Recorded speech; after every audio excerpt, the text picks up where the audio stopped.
A massive shout out to the Jonin tier member Mr. Leroy 1998 and Jenin tier Leah Rov. Your support means a lot. If you would like your name mentioned in every video, as well as receive special perks and soon having early access to new series, consider becoming a member of this channel by hitting that join button.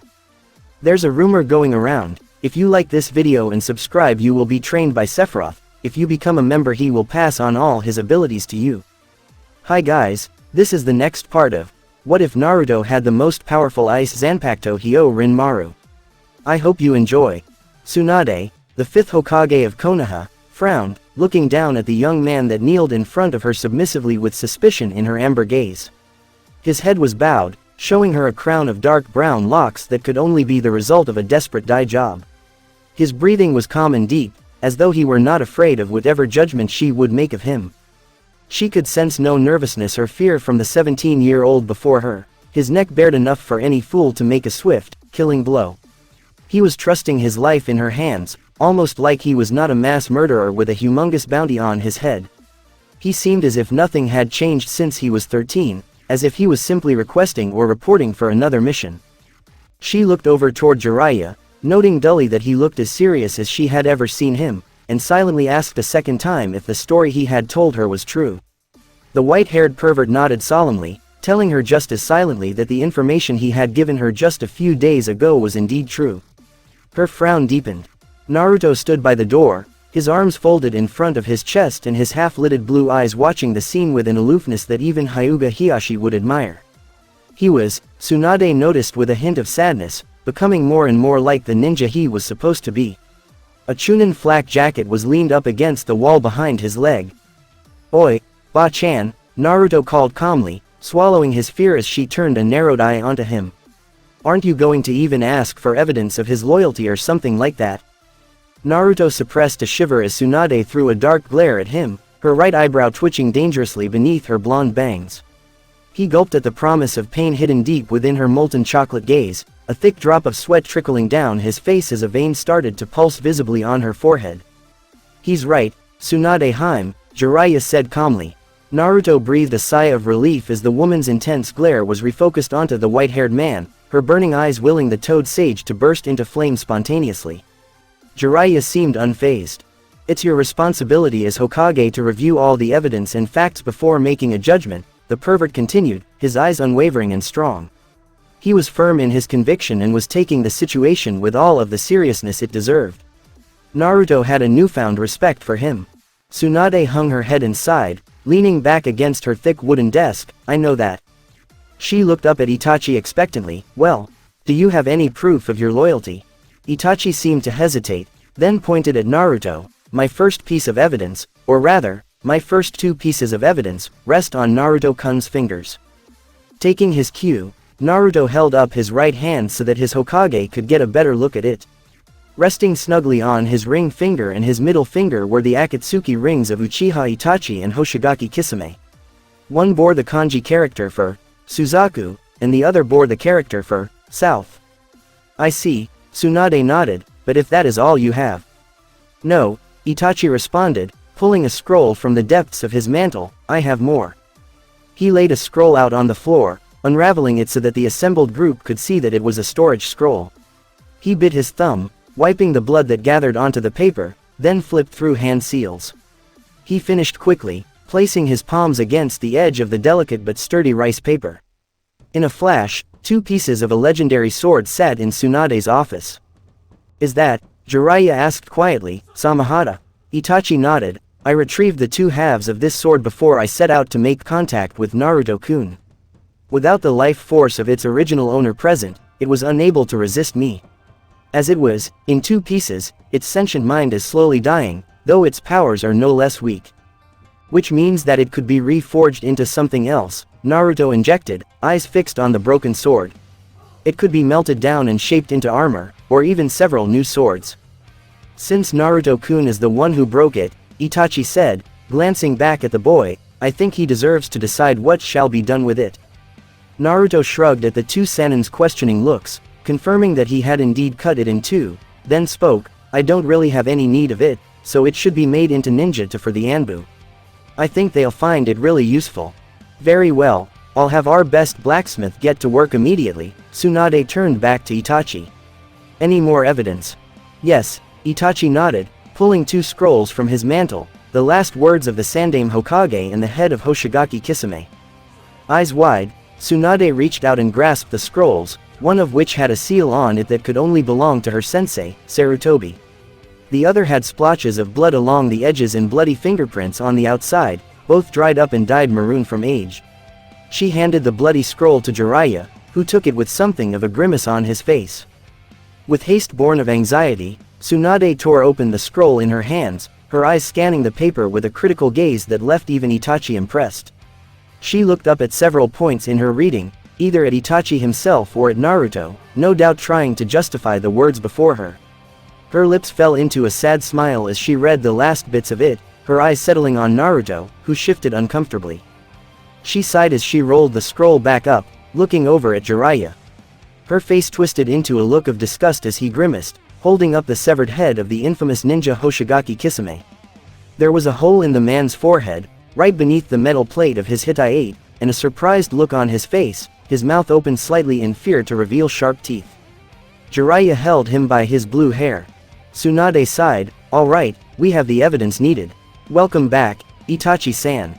"There's only one problem," Jiraiya said, frowning as he resealed Kisame's head. "What are we going to tell the villagers?" A mischievous and evil smile crept over Naruto's lips as an idea popped into his head. "I think I know what we can say to them." Sasuke slowly walked into the plaza, noting absently that it seemed every person in Konoha was gathered for whatever purpose Tsunade had summoned them. Looking over, he could see Sakura and Ino chatting, probably taking guesses about what was going on. He didn't see Naruto anywhere, though, and snorted as he figured that the blonde was eating ramen somewhere. Sasuke turned his dark gaze over to the stage that Tsunade stood upon and saw a tall man that couldn't be older than 17 standing next to the Hokage. There was something familiar about the man, the hairstyle in particular, but he couldn't place his finger on what it was that made the man seem memorable. Or rather, he couldn't place his finger on who the man reminded him of. It bugged him. It was even more annoying than when Naruto had worn those god-awful orange jumpsuits. Those he could handle, simply because it was Naruto who wore them. The nagging feeling in the back of his head, however, he could not handle. It kept telling him that he should recognize that man standing up on the stage. That he knew that man.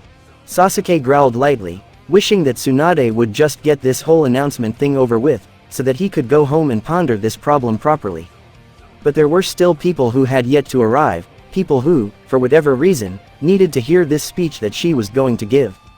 So Sasuke waited. Finally, after everyone had arrived, the grand and mighty 5th Hokage spoke up, her strong voice carrying out over the massive crowd standing before her. "People of Konoha.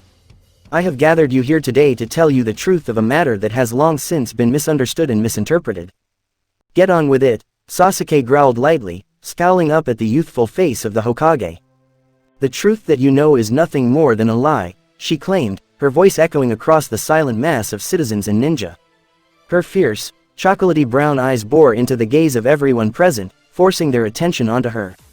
"I have come here today to speak to you about an event that has bred a great misconception." Sasuke's eyes narrowed as she continued her speech, her words strong and unwavering. There was an unsettling feeling in the pit of his stomach, as though something was wrong with this entire setup, this entire event. With a muffled curse, he turned his Sharingan on and immediately felt his stomach drop. She was lying. "I have come here today to speak to you about one single event," she continued, her gaze firm and unwavering. "I have come here today to speak to you about that dreaded event nearly 5 years ago. As I'm sure all of you have guessed, that event is..." "No," Sasuke whispered disbelievingly, his eyes wide as she pressed on. "The Uchiha massacre," she finished, her lips drawn tight as the entire assembly looked at her with awe and surprise. "What you have been told is a lie. Uchiha Itachi was not the man who slaughtered the Uchiha clan. Uchiha Itachi is a victim of a dastardly plot, as well as circumstance." Her eyes swept over the entire group. "We have learned recently, from the mouth of the man himself, that Orochimaru desires the Sharingan above all else. He wants its power to learn every technique the ninja world has to offer. With the Sharingan, he could accomplish that, and the Uchiha clan was the only clan with the Sharingan. We have also learned," she went on, ignoring the looks she got, that he wanted the eyes of the strongest Uchiha he could find. He wanted the eyes of Uchiha Itachi. But Itachi was too well protected. He had an entire village, as well as his clan, to back him up. So Orochimaru resorted to the best possible plan he could execute in order to get Itachi's eyes. Her face became grave. He killed the entire clan and framed Itachi for it all. The gasps of horror that followed were expected, but she ignored them. By framing Itachi, he hoped to force him out of the village, where he would be helpless against the snake Sennin's attacks and tricks. But Orochimaru was wary. Itachi was the strongest Uchiha since Madara. Defeating him would not be easy. So he left some insurance. He spared Uchiha Sasuke and left him alive in case Itachi proved too strong. She's lying, Sasuke whispered to himself, confused. But why would she be lying about this? Unless... He looked over at the man standing on the stage, his Sharingan peering at and memorizing the familiar stranger's appearance. His eyes widened to impossible size as the supposed identity of the man was revealed. But was that truly Itachi standing up there, looking as if the world was calm and everything was alright? What Orochimaru didn't know, Tsunade went on, is that Itachi was reporting to the Hokage about the incident the moment that Orochimaru left the village to wait for him. At the time, there was no conceivable way to prove Itachi's innocence, so he was sent out on a spying mission. Luckily for us, Itachi proved too powerful for him to beat. Recently, Tsunade held up a scroll. The Sandaim's last words were found and shown to me. In this scroll was the proof of Itachi's innocence. And so, Itachi was recalled and brought back here where he could do the most good as one of our elites. She gestured to the brown-haired man standing on the stage with her. As he walked forward, she introduced him. People of Konoha, I give you one of our most powerful shinobi and the man who killed Hoshigaki Kisame, Uchiha Itachi. There was a loud roar of approval from the crowd as Itachi bowed, but Tsunade ignored it all in favor of scanning the members of the gathering. She frowned as she looked amongst their numbers, but the person she was looking for was absent. Uchiha Sasuke had left the assembly. This did not bode well. Sasuke bit his lip, rolling over the information he had learned in his mind. He felt anger boil up inside his belly as he thought about everything, and his curse seal reacted to that anger, flaring to life painfully. He stifled a groan as he forced the wretched mark back down, his lip bleeding from where he had bitten into it. I want the truth, Sasuke demanded, glaring at the teen that was unpacking and rearranging his old room. In a strange sense of déjà vu, it almost seemed like the older boy was merely coming back from another mission. The truth, Itachi asked calmly, arching his eyebrow slightly. I know Tsunade was lying. Sasuke shouted angrily. Tell me the truth, the real reason why you killed the clan. Sasuke let out a shuddering sigh, leaning back against the tree he was sitting in. It had been a few hours since he had asked that question, demanding that Itachi tell him the truth and not the lie that Tsunade had conjured. Itachi had seemed hesitant at first, as if he didn't want to tell Sasuke for whatever reason. I killed them, Itachi said slowly, because I was ordered to. What? Sasuke hissed quietly, eyes narrowed. The clan had plans, Itachi continued vaguely, plans that would have weakened the village more than the Nine Tails attack did. They were so obsessed with their own supposed superiority that they were willing to sacrifice the whole village in order to prove their strength. I had to stop that from occurring, or else we all would have been torn apart. Itachi's words from so long ago had popped into Sasuke's mind unbidden at that point, and he suddenly could tie that into what Itachi had tried to tell him. Obsessed with the organization, obsessed with the clan, obsessed with our lineage, Itachi had hissed at those policemen, a worthless compulsion that enslaves us, limits our capabilities, leading us to fear what you don't understand. Then those words that followed, I've had enough. There's no hope left for this pathetic clan. The people of this clan are all the same. You focus on the trivial and lose sight of what's most important. Change is impossible in this fog of ignorance. How can we evolve when regulation is all we know? He didn't want to believe it, that Itachi had been justified in his murder of the clan. It seemed impossible that the noble Uchiha clan was capable of such a dastardly plot, that they had actually planned to destroy the village to prove their strength, that his mother had been involved in it all. The Hokage tried to convince them otherwise, subtly, without letting on that he knew about their plots, that I had told him what they intended to do, Itachi had continued.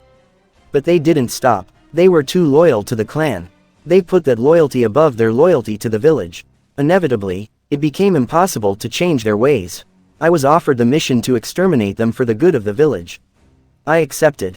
Itachi lifted haunted red eyes to meet Sasuke's wide black ones. You can't understand, Sasuke, because you didn't grow up the same way I did. You didn't see the horror of the Third Great Shinobi War. I knew that, if the clan succeeded, the village would be too vulnerable to defend itself. If that happened, a Fourth Great War was imminent. Liar, Sasuke had yelled, punching the older boy in the face. Itachi didn't block or dodge, his face twisting to the side with Sasuke's momentum. There was no blood, only the dull pain in Sasuke's knuckles. Liar, Sasuke whispered aloud, hugging his knees to his chest. You're such a liar, Tachi. Sasuke tensed, grasping at the mid-length sword strapped to his back. With a sharp, metallic rasp, it slid from its wooden sheath as Sasuke stood, slicing through the wires that had attempted to bind him to his tree. He adjusted his grip on his weapon, brandishing it in front of himself as the wires fell, cut and useless. Well, an oily voice cooed from the foliage, perhaps he's not as useless as we first thought, eh? You're right, Saken, another voice called, a cockier tone to it, and it seems that little twig of his has some use as well. Here was me, thinking that slab of steel wouldn't even cut butter. Whoever you are, Sasuke's eyes flashed, their irises bleeding into crimson red from their normal dark black shade. You should know better than to attack a member of the elite Uchiha clan. With 3 puffs of thick smoke, 3 corresponding summoned creatures, demons as they appeared to be, appeared on the tree with Sasuke. Flute music picked up in the crisp night air, ringing in the ears of Sasuke and the strange blind monsters. He scowled as the beasts charged towards him in perfect tandem, moving to the tune of the music. Breaking into a soft run, Sasuke moved on a collision course with the beasts, muttering under his breath as he did so, Bansho Issai Kaijin Tenace, Ryujin Jaka. As flames engulfed his sword in a fiery blaze, he swiped at the first monster, biting deep into its unnatural flesh and its ugly hide. With a dark growl and an explosion of smoke, the beast disappeared into nothingness, unable to retain its form after the fatal blow that Sasuke had dealt to it. The other creatures became more wary. The flute seemed to pick up speed and become more frantic, moving at a much faster tempo than before. The beasts responded to this increase in speed and followed suit, jumping towards Sasuke with more agility than before. Sasuke ducked under the swing of a particularly brutal-looking club and stabbed forward, impaling the second beast on his flaming sword. It vanished. The music dancing in the air picked up even more speed, but that didn't matter to Sasuke. He rushed the final monster, ducking and weaving through its vicious and desperate strikes as it tried to kill him. As he stabbed its heart then beheaded it with his sword of fire, he idly wondered if such a beast were capable of feeling emotions like desperation. As the final summoned creature disappeared in an explosion of smoke, Sasuke turned his impassive gaze towards the 4 strange ninja who had been watching the entire bout with amusement. His menacing Sharingan eyes swirled as he looked at each of them in turn, his lips curling slightly. Who are you? Who are we? The gray-haired one chuckled loudly, his lips an unnatural shade of green. We are the Sound 4, or the Otogakur no Shinobi Yananshu. You can call me Saken of the West Gate. I am Jorubo of the South Gate, the tubby one said sternly, his arms folded in front of his chest. Idly, Sasuke thought he could pass himself off as an Akamichi if he wanted. I'm Kyurinmaru of the East Gate, the one with 6 arms smirked. Sasuke recognized him as the cockier voice from before. I'm Tayuya of the North Gate, the red-haired girl said with her hands on her hips, glaring at him. Don't forget it, you stupid bastard. I see, Sasuke muttered, gauging his opponent's strengths and weaknesses. If he remembered correctly, based on the sound genin from the Chunin Exams, ninja from Otogakur were often lousy team fighters. He smirked, the flames from his blade illuminating his face in a dark light. Is that what you'd like me to put on your gravestones? Tayuya swore. Then, in a flash, they all leapt at each other, each side determined to pound the other into the ground. Ducking under Saken's high kick, Sasuke grabbed the other boy's leg, spinning around and throwing the silver-haired ninja into the oncoming Kyurinmaru. Tayuya was next, but Sasuke merely moved to the side, tripping her with his right leg and digging his elbow into her spine, right between her shoulder blades. She fell to the bark and didn't move. With a jerk of his arm, the fire on his sword went out and he sheathed it with a dark scoff. These guys weren't even worth his blade. Sasuke turned his head as Jorubo let out a battle cry, charging at him like a wounded rhino. Sasuke's lip curled into a sneer and he vanished in a blur, reappearing in front of the large ninja with his elbow buried in the larger boy's gut. Jorubo fell backwards and didn't move. If this is the extent of your power, the extent of the power Orochimaru has given you, Sound 4, then I'm not impressed, Sasuke said smugly, his Sharingan fading back into black. Orochimaru needs to find better help. You guys, you're pathetic. Sasuke felt his lips curl in satisfaction as the 4 sound ninjas stood up unscathed, each wearing a smirk on his or her face as black markings slowly crept across their skin. Crimson red bled into his black eyes as 2 tomo swirling around his pupils appeared within his irises, spinning around and around like a wheel. I'll become stronger, Itachi, Sasuke thought as a dark smirk crept onto his lips. Then, when I'm strong enough to beat you, I'll force you to tell me the truth. No more lies, big brother. No more lies from your mouth. Sasuke jumped backwards, flipping through hand seals as Sôten rushed forward to attack him. He stopped on the tiger seal, inhaling deeply as chakra gathered in his lungs. He blew outward and a giant fireball was conjured, barreling into the unprepared Sôten, consuming him in a ball of crackling flames. Kyubi was next, leaping towards him in an inevitable taijutsu clash. Sasuke ducked underneath her right hook and kneed her squarely in her unprotected stomach, bringing his elbow up over her as she heaved and collapsed in on herself. Like before, the Uchiha's bony elbow came down and landed right between her shoulders. She crashed against the tree bark, sending splinters in the air, but Sasuke was already gone. Kyôrinmaru was after her and, before the 6-armed teen knew what had hit him, 3 of his arms were broken and hanging by his side at odd angles. He screamed as pain, like liquid fire, rushed through his limbs, racking pain receptors like looting bandits. He never saw the right hook aimed at his cheek before he went flying into the wall of a nearby building. Jorubo stumbled forward, roaring like a wounded rhinoceros and moving like a sumo wrestler, his hands reaching for his opponent.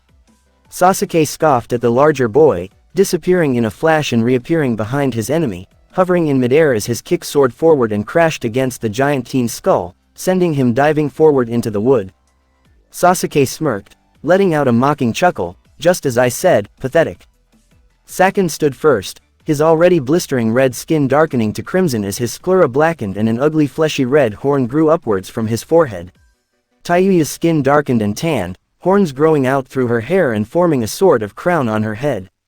The other 2 underwent similar mutations, each one more disturbing than the last. Before Sasuke could move to parry their attacks, Sôten had knocked him down and Sasuke found himself staring up into those pitiless yellow eyes. He rolled out of the way as a vicious punch came down towards him, splintering the hard wood of the tree branch and sinking halfway through the limb. Instantly, Sasuke moved, flickering in their vision as he appeared behind Sôten, his sword held in a reverse grip. Blood suddenly gushed out of the other ninja's back as a stab wound became clear a few inches from his right shoulder, doubtlessly puncturing his right lung. Sasuke hissed, using Naruto's name for the technique, Senga. Flash Fang. Kyubi came charging at him next, calling out a battle cry as she aimed her fist for his unprotected head. He spun around swiftly, his sword moving like a phantom past his right hip and upwards. The strike caught Kyubi unprepared, slipping past her guard easily. Her shirt and chest bindings suddenly split open, revealing her bare breasts to the boy in front of her. A thin red cut arced up from her left hip, rolling over the swell of her right breast and ending at her shoulder. Her nipples hardened in the cool night air and, with a shriek of embarrassment, she covered herself up with her arms, her bronze cheeks flooded with red. Sasuke's fist came from nowhere, colliding solidly with her cheek and sending her flying to the floor where she lay, motionless, her breasts exposed to the air. He blushed and looked away, half wishing he had kept his Sharingan on to burn that image to memory. Kyôrinmaru jumped at him next and Sasuke immediately turned his attention towards the 6-armed teen, his sword flashing. He made 2 cuts into the red flesh of his enemy, the first one an exact opposite of the one on Kyubi and the second one a horizontal strike that had been meant to disembowel the spider-like foe. It failed, but Kyôrinmaru collapsed backwards anyway. Jorubo was last and charged towards Sasuke like a rampaging hippopotamus, roaring like a stampeding elephant and growling like a pouncing lion. Sasuke's arm seemed to move of its own accord, stabbing the ninja into the giant teen's thick, round thigh. Blood spewed forth like a fountain, and for a second, Sasuke wondered if he had perhaps severed the femoral artery. There was another roar and Kyôrinmaru had leapt at him again, all 6 fists raised and prepared to pummel Sasuke into the ground. Ryujin Jaka came to life in its wielder's palms, flames consuming the blade in a blaze of fiery glory. Sasuke made to end Kidomaru's life with his flaming sword when something unexpected happened. Sasuke's cursed seal came to life at the last second, bringing with it a crippling pain that brought Sasuke to his knees and a cry of agony from his lips. Ryujin Jaka's flames vanished into thin air and little black marks began to spread over the Uchiha's shoulder and neck. Kidomaru's fist struck true, sending Sasuke into the tree trunk with vicious ferocity. Ryujin Jaka became embedded in the wood as Sasuke curled up into a fetal ball, clutching at the skin of his neck and scratching the flesh surrounding the cursed mark raw.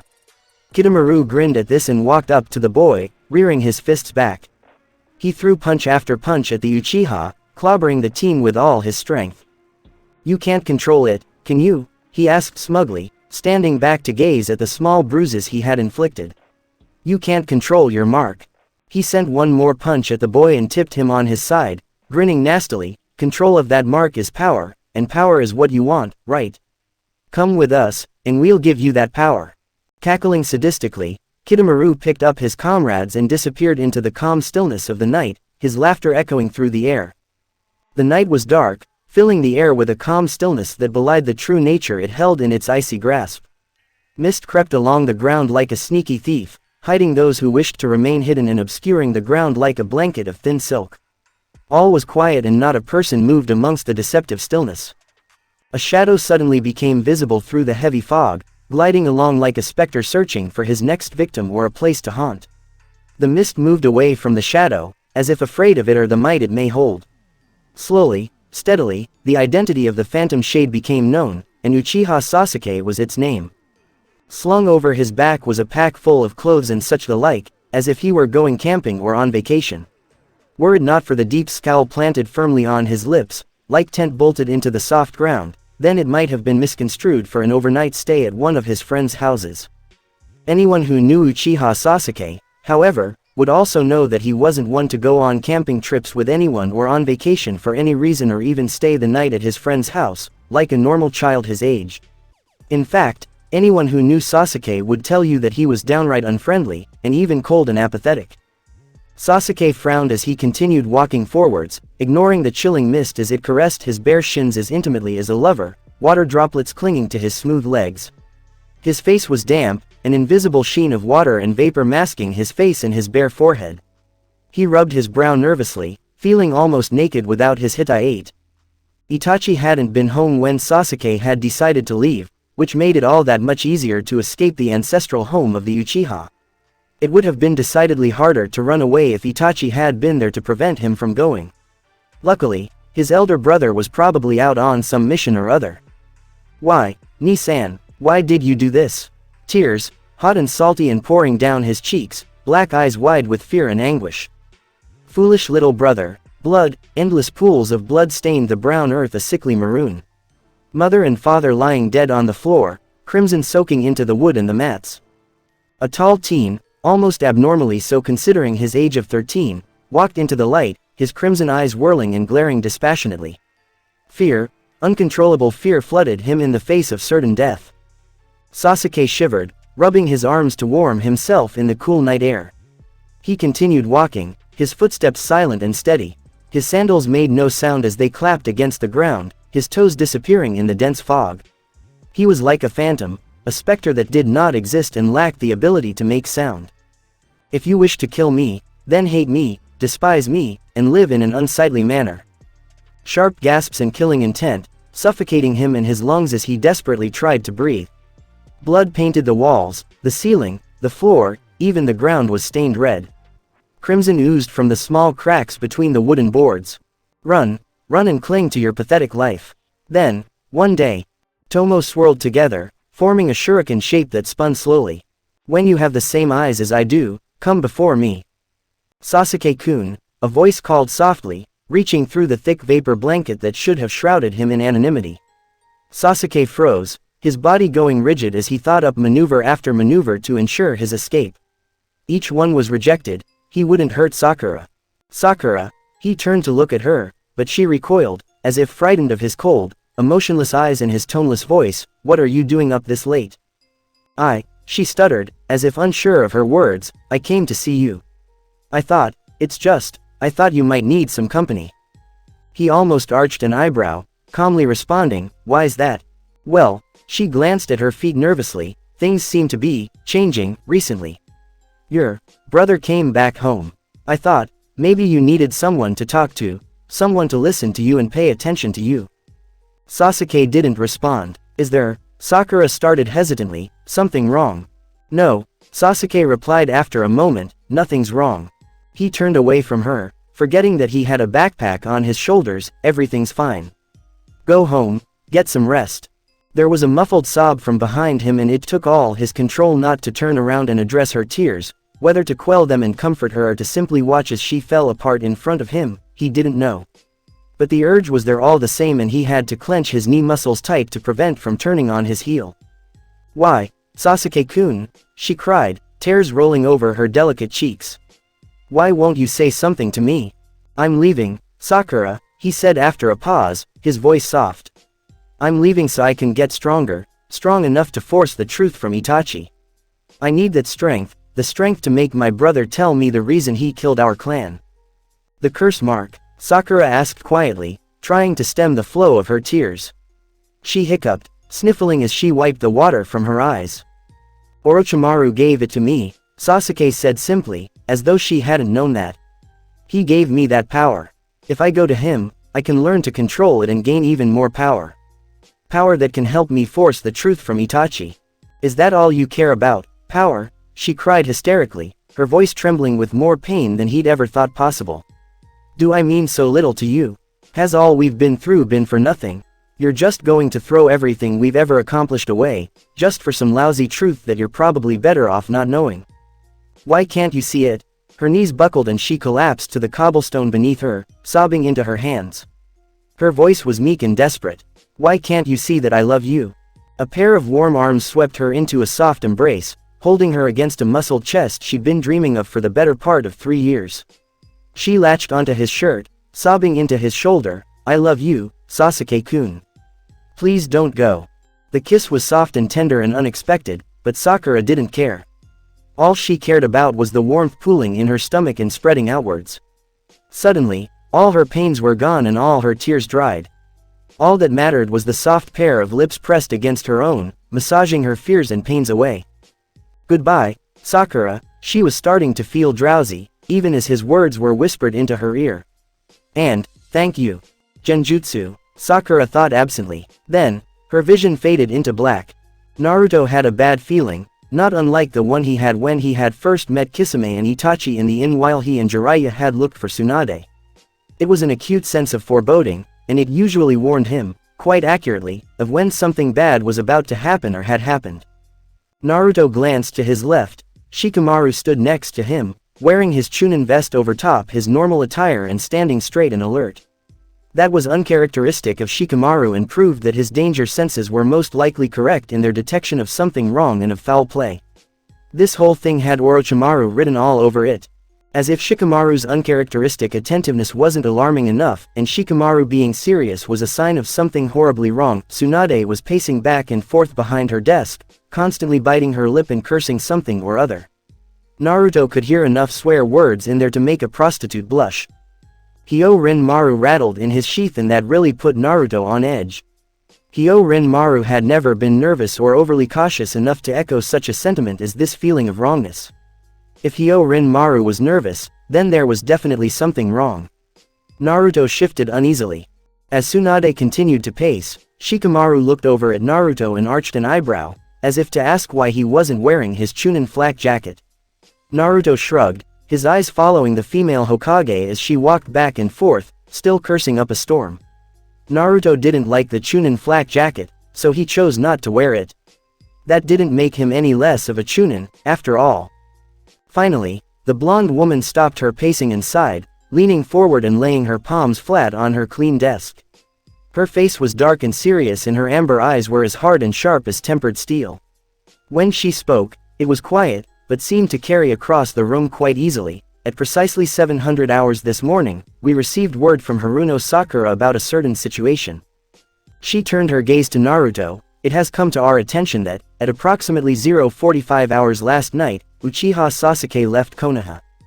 Naruto and Shikamaru's eyes widened as the blonde boy started, but, why would he? We don't know, Tsunade said calmly. Sakura-san was too hysterical to tell us anything else. She's at home right now crying into her pillow. As such, we are unsure if he left purely of his own free will, or if he was forced to leave. After all, it's very possible he was coerced into leaving. So you think he was threatened? Naruto asked, eyes narrowing. It's a possibility, she responded.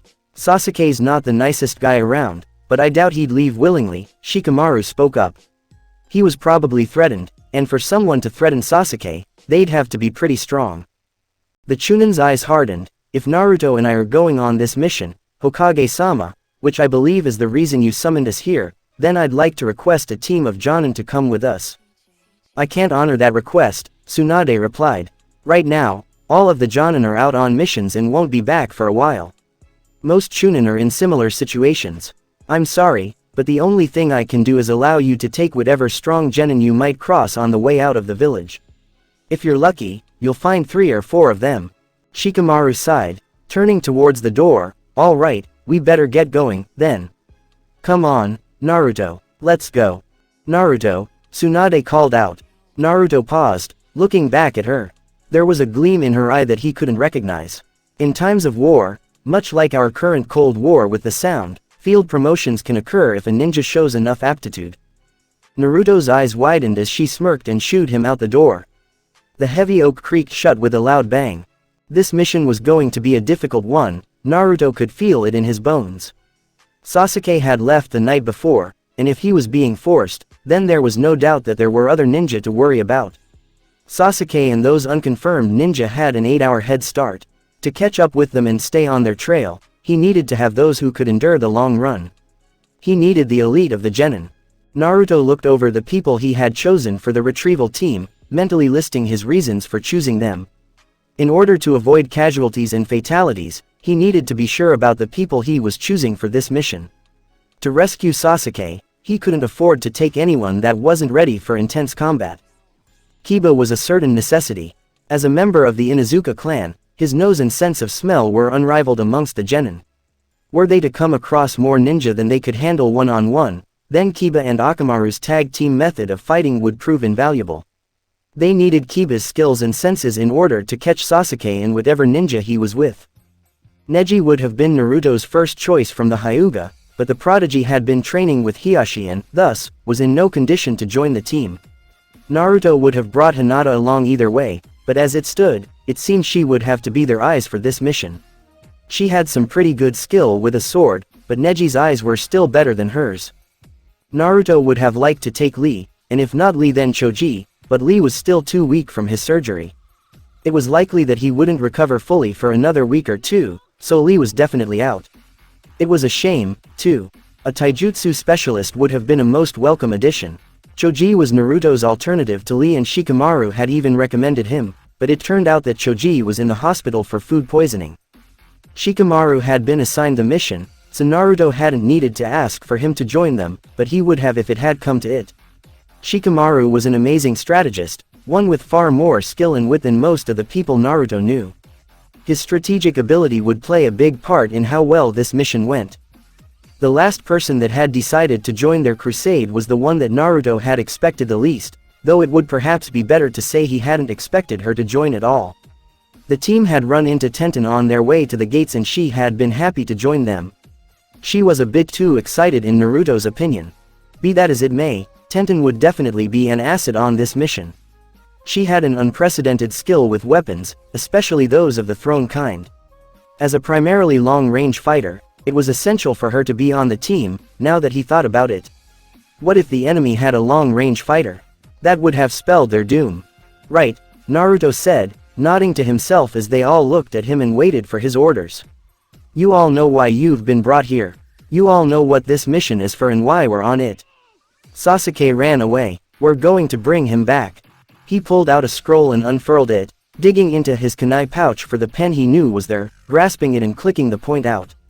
He drew a diagram. We'll form a single file line and line up in this manner. Kiba, you're first and you have point. You have the best nose in our group and know these forests better than any of us. It's also up to you to look for and warn us of traps and snares. Shikamaru, you're after Kiba. Behind Kiba and near the front of our group, you'll have one of the best viewpoints during our trek. You've also got your Kujimane no Jutsu, which will prove an invaluable asset. You're our thinker and our strategist, so it's up to you to come up with ideas for battle and such the like. I'm behind you, Shikamaru. I don't mean to brag much, but I'm easily our strongest man. If anything happens that overwhelms us and leaves us in a bad position, one that we can't escape from, I want all of you to retreat and wait till I tell you it's safe. I intend to return from this mission without any fatalities or serious casualties. Hinata will be after me and will be the group's eyes. With her enhanced vision, she can easily see things that the rest of us would miss. She's got my back, so any long-range or sniper attacks won't hit us, or she can warn us before they do. Her eyes might not be as good as Neji's, but they're essential to this squad. Beyond that, she's pretty good at medical stuff, too. Tenten is last and right behind Hinata. She's our sniper, our long-range fighter. She's the assassin of our group and will primarily focus on surprise attacks should we be able to execute them. Should any of our enemies be a long-range specialist, it will be your job to take them down. He clicked the top of the pen and its ball point retracted into it, leaving the tip blunt and hollow. Naruto showed all of them the diagram, then rolled it up and handed each of them a kunai. If we get separated, channel chakra into this kunai, throw it. It'll act as a homing beacon for me and make it easier for us to regroup. If you're fighting an enemy, only throw it if you can't win. Got it? Everyone nodded to him, a grim look on each of their faces. Naruto leaned back, rolling his shoulders, then straightened. Right then, the most important part is last. A couple of you don't actually know Sasuke, a few of you don't even like him. I'm not going to lie to you and say that we're on this mission to rescue a friend. We're not. All of the gathered ninja, save Shikamaru, looked at him in alarm, but Naruto continued, but Sasuke is a fellow shinobi of the Hidden Leaf Village, a comrade in arms, and we protect our own. Right now, he's headed for a very dangerous situation, one that few would ever come back from. It's our job to bring him home. Wow, Kiba grinned, chuckling, it looks like you do deserve that Chunin title. I may not like him that much, Shikamaru droned, shrugging lightly, but it's the Leaf Ninja way to take care of our own. Even I can't screw around on this one. We'll succeed, Naruto-kun, Tenten said, ignoring the slight look Hinata gave her. We can't lose. Hinata smiled at him and made a soft hum as she nodded her head, assuring him that they would all try their hardest. Sasuke would be brought home. They would make sure of it. Smiling in return, Naruto spun around to face the large forest standing tall in front of him. In a blur, all 5 members of the retrieval team leapt into the foliage. 3 hours passed quickly for Naruto and his team as Kiba led them constantly onward, chasing down the 4 sound shinobi who held Sasuke captive and carried him towards their village.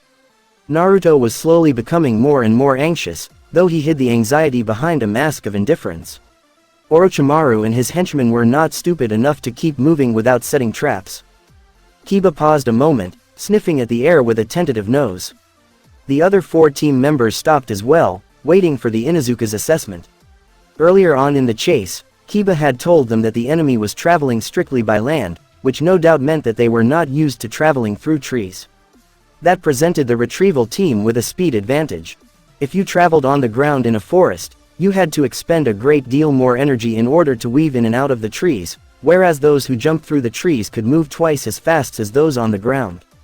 That also meant that the retrieval team would be far more fresh and energetic than the enemy when the inevitable battle occurred. There was a fight nearby, Kiba told them calmly, the usual loud brusque gone. Those sound ninja probably got into a skirmish with some leaf ninja who were on their way back from a mission. No one died. Other than that, I can't tell any details about what happened. We're going to ignore it, Naruto said firmly. The only other leaf ninja out on missions are Chunin and Jonin, so they can take care of themselves. We need keep going and rescue Sasuke. The longer we stall, the more shortcuts we take, that's all the more chance they have to cross the border into Sound territory. We'll lose them if that happens. Naruto-kun's right, Tenten said. We don't need to involve ourselves with other teams. They're probably fine and our mission is still very important. We have to keep moving. Right, Kiba nodded, and the group was off again. As the retrieval team continued to chase their enemy, it soon became clear that the sound ninja were on guard from their previous skirmish. There were several instances when Hinata's Byakugan had barely caught them before they triggered a trap. Twice they had nearly fallen victim to a series of explosive notes set to trigger a perimeter mine. 3 times, they had barely stopped before getting caught in dangerous wire traps. Finally, however, as the sun reached its noon zenith, they had caught up with the enemy. Hinata's Byakugan caught sight of the 4 sound ninja as they rested, minimal traps set up around them to keep them safe or warn them of enemy presence. Sitting in the center of the group was a large, sealed barrel that couldn't be holding anything but Sasuke. As the retrieval team slowly crept closer, Naruto told them their roles in this confrontation. He would go first and take them by surprise while Hinata stabbed one through the spine with her sword. Tenten was to assassinate the gray-haired one while Shikamaru trapped the girl for information. Just as they were about to move, however, a cocky voice called out, well, look what we have here. A couple of insects caught in a spider's web. A web-like substance shot through the foliage, aimed to pin all 5 members to the tree they were crouched in. Naruto swore as the team broke apart, flinging his hand at the odd substance, Sokatsui. A thick ball of blue flames crashed into the sticky web, disintegrating it as it dried out and turned to dust. With a growl, Naruto forewent the plan and motioned for his team to attack outright. In a blur, all 5 members of the retrieval team leapt into the clearing, prepared to face off against the Sound 4. The 2 teams glared at one another, fire burning in each of their eyes with an intensity to match the sun or, in Naruto's case, an intensity to match the frozen sea. The enemy ninja all had something weird about them, Naruto decided. One had 2 heads, one had orange hair orange, one had 6 arms, and the other had reddish-pink hair. Finally, the orange-haired one, who was doubtlessly the biggest and tallest person of the entire group, smirked and spoke to his team, you guys go ahead. I'll handle these little punks. Naruto smirked in return, reaching up and grasping Hyôrinmaru's azure hilt with his right hand, do you really think you by yourself can beat me, let alone all 5 of us? All right, Jorubo, the gray-haired one said, you can have these guys. Make sure to catch up with us after you feed. The fat one, identified as Jorubo, merely nodded, slowly going through hand seals. Naruto scowled darkly and tightened his grip on the smooth cloth-covered wood grasped between his fingers. He started to pull it loose when Kiba interrupted him. Wait, Naruto, Kiba halted him, you guys go on ahead. I'll take care of this big guy, okay. As Jorubo made to make another seal, Naruto's right hand shot out and grabbed his in mid-motion, stopping him cold. He turned to Kiba as Tenten, Shikamaru, and Hinata moved to follow the others, ignoring the squirming sound ninja he had a firm hold of. All right, Kiba. He's all yours, but I expect you to catch up with us, got it? Hey, Kiba scoffed, you give me too little credit, Naruto.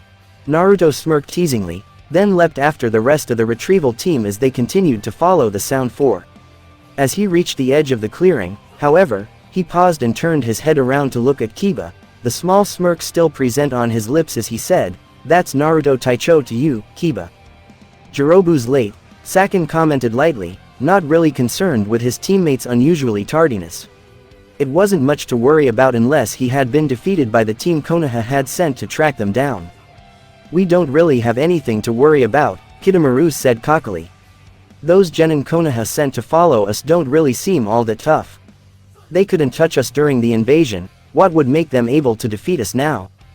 Don't get too confident, you stupid bastard, Tayuya swore at him. They obviously have some skill if the Leaf Village sent them after us. And did you forget, Orochimaru-sama put that blonde shit in the bingo books as rank A. But he's the only one we have to worry about, isn't he? Kidomaru shot back, the rest of them are weak-ass punks who couldn't hurt a fly. Together, it should be pretty easy to take them down. Besides, Jorubo was the weakest of us anyway. Well, we don't need to worry anymore. He's here, Sôten said. Sure enough, Jirobu's heavy body landed at the far end of the clearing, unscathed and clearly victorious. Sôten scowled, what took you so long? Sorry, Jorubo said, scratching the back of his head sheepishly. Those guys were stronger than I thought they'd be. Damn fat ass, Tayuya muttered, then raised her voice. Well, don't just stand there, you stupid bastard.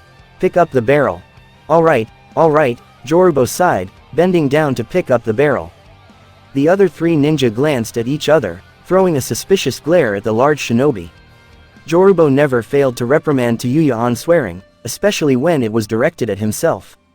Since Jorubo hadn't corrected her, that could only mean, "Hey, Jorubo," Saken's oily voice called, "you're so obedient today."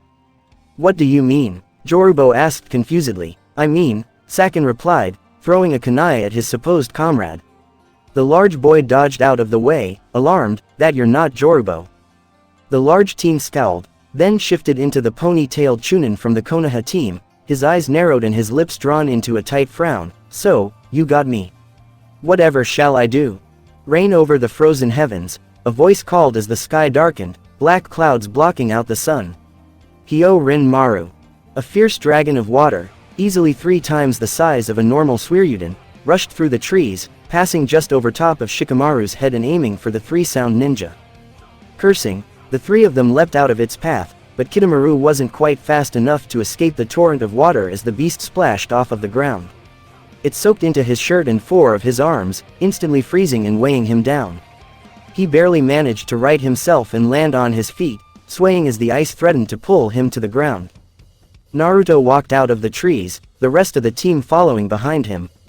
Cursing their luck, Saken and Yuya grabbed the barrel and raced off into the foliage, leaving a slightly uneasy Kitamaru to fight off the rest of the retrieval team. Kitamaru smirked, flashing through hand seals, "That's alright. I can take down all 4 of you with only 2 arms."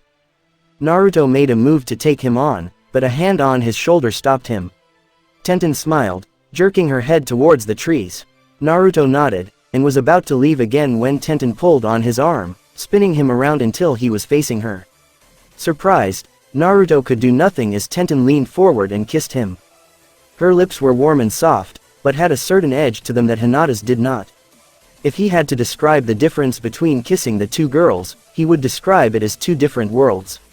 Hinata's kisses were soft and tender and held all the regality and passion of a princess who loved a prince. Tenten's kiss was more possessive and passionate, like a tigress claiming her mate. Then, to Naruto's slight disappointment, it was over and Tenten leaned back, flustered and blushing. Naruto's cheeks burned as well and he could see something sparkle in Tenten's eyes, something that he had only seen in Hinata's eyes before. He opened his mouth to talk, but she shook her head and whispered, "Go." Confused and feeling sad and guilty that he could not return her affections, he turned and followed Hinata and Shikamaru into the trees. He would talk to her later and determine what had happened in that moment. For the time being, he had a job to do, a mission to complete, and nothing was going to stop him from completing it. Tenten allowed a small smile to grace her lips. At least, if she died in this fight, she had gotten a kiss out of him. Even if she could never have anything more than that single kiss, that one action would leave her content for as long as she let it. She squared her shoulders and drew a kunai, then turned to face her opponent. "Come on, now, little Kunoichi," the dark-skinned, 6-armed shinobi taunted, "let's play a little game." She scowled at him and tightened her grip on her kunai. Naruto was counting on her to defeat this freaky boy, and to do so without dying. Even if he hadn't directly said so, she knew that it was so. He was the kind of person who cared about everyone except his enemies. She smiled sadly. That was one of the things she loved about him, one of the reasons she wished she were in Hinata's shoes. For now, though, she could settle for being a reliable comrade. She would defeat this bastard. Heh, Kitamaru laughed, going through hand seals. "You won't last 3 minutes. Even if she died, she wouldn't lose." Huff, Saken panted as he looked back, glaring at his enemies. The Leaf Ninja team was shrinking as more and more of its members stayed behind to fight, but so was his own team. Things looked grim. At the rate things were progressing, the Konoha team would outlast them. He swore loudly, "Damn." He landed solidly on a tree branch, his movements halting as he tossed the large, cylindrical coffin towards Yuya, who caught it deftly and with ease. He tensed as he turned around, shouting to the girl behind him, "Take the target to Orochimaru-sama. I'm going to put a stop to this nonsense once and for all." Yuya nodded obediently. "Don't die, you stupid bastard." Wordlessly, she leapt onward, the large barrel containing Uchiha Sasuke tucked safely in her arms. She might not like Saken and the rest of their team, but even she wasn't a fool. If the rest of the team died, she'd be all alone against some odds that she rather didn't like. Even one of the elite Sound 4 didn't stand a chance 5-on-1. The pony-tailed Chunin wasn't that big of a concern for her. He looked to be the softest of the group, more the brainy type than the muscle of the team. He was pretty smart, but she could probably annihilate him if she went all out. He seemed more like the strategist than the combat specialist. Luckily for her, she could do both. It was the blonde boy that worried her, not anyone else. Even if it only lasted a second or two, he had managed to tear a hole in their barrier during the Chunin exams the month or so previous. Not only that, but he was rated in the Otogakur Bingo books as a Rankin ninja nearly on par with the legendary Hatake Kakashi. And Orochimaru had been the one to put him there. Kimimaro was probably the only one besides Kabuto and Orochimaru himself who could match up against the blonde and have any chance of victory. They were simply the only people in Otogakur who had the skills and power to fight that monstrous little kid, and even Kimimaro and Kabuto still didn't have a sure victory. She shivered. After all, when that dragon had been called on earlier, it had been so powerful that it even affected the weather. Something with that degree of elemental control was obviously far stronger than any jutsu she could use. She had just barely escaped from it the first time. There wasn't a guarantee she'd escape a second time. She glanced back and then redoubled her pace, her legs screaming in agony as she forced them to keep working. Behind her were Naruto and Shikamaru, following at a pace that would easily outlast her own. If she didn't get a move on, if she didn't either cross the border or run into some form of help, she was dead. Left to fight the second girl on the team, Sôten grimaced as the two remaining boys sped past him, knowing that he wouldn't be able to stop them. He only hoped that, should this girl prove to be his better, she would end his life quickly and painlessly and not cripple him or leave him alive. Orochimaru would kill them if they returned empty-handed. Considering how obsessed Orochimaru was with the Uchiha boy, failure was not an option. He needed to either defeat the girl that stood there and glared at him defiantly or die in the attempt, hopefully swiftly and painlessly. He was hoping for the latter, though he would fight his hardest, because he knew that the blonde powerhouse harbored some feelings for her. And Orochimaru wouldn't tolerate the continued living of the Sound 4 if they failed this mission. He'd kill all four of them, that's precisely what he'd do. He wouldn't kill them quickly, either. He would drag it out for as long as he could, watch as they squirmed and begged for release, then have Kabuto heal them up again only to torture them to death's door once more. That was the Snake Sennin style. If you were such a failure and at the same time extremely lucky, then he'd kill you on the spot. Well, Sôten drawled calmly, a smirk curling on his lips. He would fight to the end. Let's get this show on the road, eh? Hinata merely drew her sword, brandishing it in front of her body as she called out, Hajike, Tobiame. Tenten panted, her back pressed up against the large trunk of a tall, thick tree as she waited for her opponent to make his next move. Her chest heaved and her breasts bounced as she sucked in air as if it were becoming scarce, her eyes flickering around her. Somehow, he had managed to break free of the ice that had encircled his arms and was currently using his limb advantage effectively. She had tried to take him out quickly in the beginning so that she could go on and help the others, but her efforts had been for naught. Shortly after freeing himself of the ice, Hyôrinmaru had disappeared into the foliage and started using sniper tactics to try to kill her. He too had been mostly unsuccessful and she only had a few scratches. Heh, you're better than I gave you credit for, Hyôrinmaru chuckled darkly, his voice echoing over the small clearing Tenten stood in. You've lasted 10 minutes 52 seconds so far and, despite my best efforts, are, for the most part, unwounded. There was a metallic ping as Tenten deflected a few of the 6-armed ninja's custom kunai knives with some of her own shuriken. The 4 shuriken became embedded in several trees, while the 5 golden kunai sank into the ground with a soft thump, rendered useless by the girl's skill. That was how the majority of the battle had been going. Every time Hyôrinmaru threw kunai at her, she would deflect it with one of her own weapons. Every time Hyôrinmaru shot his strange webbing at her, she would slice it to bits with her skillful weapons throws. Since her back was to such a thick and ancient tree, the majority of his attacks were within her range of sight. Neither of them could get an attack in on the other and neither could make any dangerous or deadly, or even debilitating, blows on their opponent. In fact, were it not for how tired Tenten was and how much energy she had to expend to defend herself, the battle would be an obvious and indecisive stalemate. If she were to be blunt with herself, though, Tenten knew she had no hope of winning. Her enemy was a highly skilled ninja with far more field experience than her and a great deal more stamina. She couldn't even tell where her opponent was, and yet he could see her clearly enough to aim with deadly accuracy. "I need help," Tenten whispered, not really expecting someone to answer. "Please, I need help." "Foolish little girl," a voice answered her, strong and feminine, "you have needed help for far too long, yet you wait till now to admit it."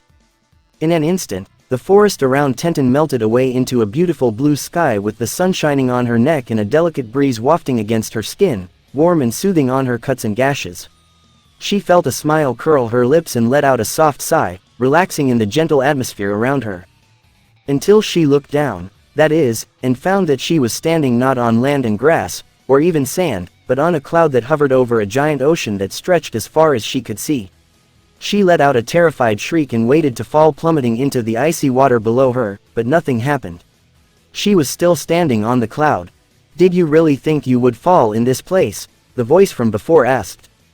Tenten whirled around, coming face to face with a black, serpentine dragon with vibrant pink eyes. The dragon swirled around her, coiling its large body around Tenten's own body and leaning back once it was eye level with her. "You are in command of this place. It is shaped purely by your soul, and so long as your soul is stable, you can stand on the clouds and fly through the air." "Who?" Tenten stammered nervously, her voice quiet. "Who are you?" "I am your fighting spirit given physical form," the dragon said, talking even though its lips and mouth remained motionless. "I am your power, your unique ability, and I shall always be a part of you, no matter what. I am Sunga, the dragon of the wind, and I am at your service. Whatever you desire, I shall do my best to grant it." "How?" Tenten started, unsure to ask her question. "How do I?" "As long as you can hear my name, you shall know," Sunga answered cryptically. "Now, it is time to die," Kyurimaru's voice called loudly, snapping Tenten's eyes open, who wasn't even aware that she'd closed them. With a diagonal flick of her wrist, Tenten swung the sword gripped in her right hand, words tumbling out of her mouth that she would never forget. "Ama ni Jashoshiro, Sunga. Ascend into heaven, Frost Cloud Fang." A thick blade of wind, nearly a third as tall as the trees around her, leapt from the arc her swing had made at an amazing speed and sliced clean through Kyurimaru's arrow, then through the trees in front of her, and, finally, based on the agonized cry she heard, it cut through Kyurimaru as well. Letting out a sigh of relief, Tenten grinned and looked down at her new sword. The curve of the katana was delicate and majestic and the polished steel was clean and firm. The hand guard was a simple circle made of pure gold and the hilt was simple black wood with 3 flat golden studs to hold the blade in place and no cloth. At the bottom, where the cap would normally be, was a 3-toed dragon's claw that held a beautiful amethyst gem. Tenten's grin widened into a smile. "Beautiful, Sunga." In a blur, Tenten leapt off towards her friends. Naruto's lips curled into a frown as he walked over the smooth but hard stone beneath his feet, his blue eyes bright with determination and excitement. He recognized the scenery from a history book he had read once about the Hokage, from the Shodai all the way to the Yondaime. This was the Valley of the End, where the Shodai Hokage had battled and beaten Uchiha Madara. For a moment, Naruto worried about the comrades he had left behind on this mission just so he could get this far. He hoped that all of them made it out of this tragedy alive, especially Lee, who was fighting Kimimaro, and Shikamaru, who was taking on Tayuya. He wasn't too worried about Hinata and Tenten. They could take care of themselves well enough to survive their opponents. Naruto looked up and thought, for a moment, about the irony of the situation. They were at the Valley of the End, where a Hokage had fought an Uchiha. Now, he stood atop the Shodai's head and was the son of a Hokage, and Sasuke stood atop Madara's head and was a scion of the mighty Uchiha clan. He had to fight down a hollow laugh at how ironic that seemed. Taking a few more steps forward, Naruto gathered air into his lungs and yelled, "Sasuke!" Sasuke didn't move for a moment, then slowly turned around, locking his cool, coal-black eyes onto Naruto's dark-clad form. His gaze was dispassionate, and held none of the usual fire that made him Naruto's rival. "Naruto." Sasuke turned back around. "Go back home, Naruto. I'm not leaving this place without you, Sasuke," Naruto said coldly, determination in his voice. "You're coming back even if I have to drag you there myself." "I'm leaving," Sasuke said firmly, his tone icy. "I'm leaving to get more power. Power enough to force the truth from Itachi." Power enough that he doesn't have to lie anymore. Lies. Itachi. Naruto asked confusedly. Sasuke, did he? No. Sasuke shouted angrily, eyes bleeding into red. I don't care what he told you. It's all lies. There's no way the Uchiha clan would do something like that. No way my father would do something so horrible. No way. His voice softened and he suddenly sounded like a scared child. No way my mother could do something like that. He flung a kunai at Naruto, shouting, the Uchiha clan was honorable. There's no possible reason why they would plan to revolt. I've had enough of Itachi's lies. Naruto deflected the kunai with his sword, his lips curling into a scowl as he leapt onto the edge of the waterfall, dashing across it and towards Sasuke, knowing that he could not reason with his friend. Sasuke leapt off Madara's statue, mirroring Naruto's movements as he drew his own blade from its sheath. They clashed at the dead center of the waterfall, sparks flying off their swords and the blades wobbling and twitching as the two of them fought for dominance. Sasuke's ninjutsu was shorter than Naruto's katana, but its size didn't make it any weaker. It held its ground against the larger sword and didn't bend or chip. Sasuke smirked, eyes glinting dangerously, you know, Naruto, we never did get to have our match. Naruto's eyes widened, then an excited grin crept over his lips as he said, you're right. His grin widened as he brought his left hand up and started doing hand seals, repeating Haku's words, but now I have two advantages. Sasuke's eyes went wide as Naruto continued, the first is that I've occupied your hand, thus preventing you from using jutsu, the second is the water around us. Sasuke finished, looking around himself as needles of water formed a small cage around him. He swore loudly, already thinking of his escape. Sensatsu Susho, Naruto cried, the needles converging on the spot Sasuke had occupied a moment before. Naruto allowed his grin to widen as Sasuke landed lightly a few meters away, standing atop the water. Naruto could make out the shadow of a grin on his face and couldn't help the excitement that flooded him. Naruto dashed forward, already flipping through more hand seals as Sasuke backed up, doing seals of his own. The water around him churned as Sasuke took a deep breath, his mouth shut tightly. Simultaneously, they unleashed the full power of their attacks. Naruto called out, Suiden, Suiryuden no Jutsu. A dragon of water twisted its way out of the river, swirling and twisting as its form continued to solidify into a giant beast made completely of the abundant liquid. It bared fangs made of water as its unnatural yellow eyes glowed amongst the blue. With a silent but monstrous roar, it gushed forth. Kaden. Karyu Enden no Jutsu. As his lungs burned and the chakra within them quickly became fire, Sasuke put his fingers to his lips and blew out as hard as he could. A mass of fire leapt from past his lips, scorching the air in front of him as it rushed forward, engulfing the air in the smell of flames. It sizzled as it collided with Naruto's giant beast of water, turning the great dragon into steam as the water put out the rest of the flame. Sasuke felt a grin tug at his lips and couldn't help but notice just how much fun it was to have such a challenge as the boy in front of him. No one had pushed him to his limits in such a way before, not even Itachi. Now, after knowing that they stood on nearly equal ground for almost 2 months, they would truly see which of them was better. Naruto was in front of Sasuke again, swinging his sword down with one hand. Sasuke matched his attack with a horizontal slash at eye level, drawing their blades into another inverted tug-o-war.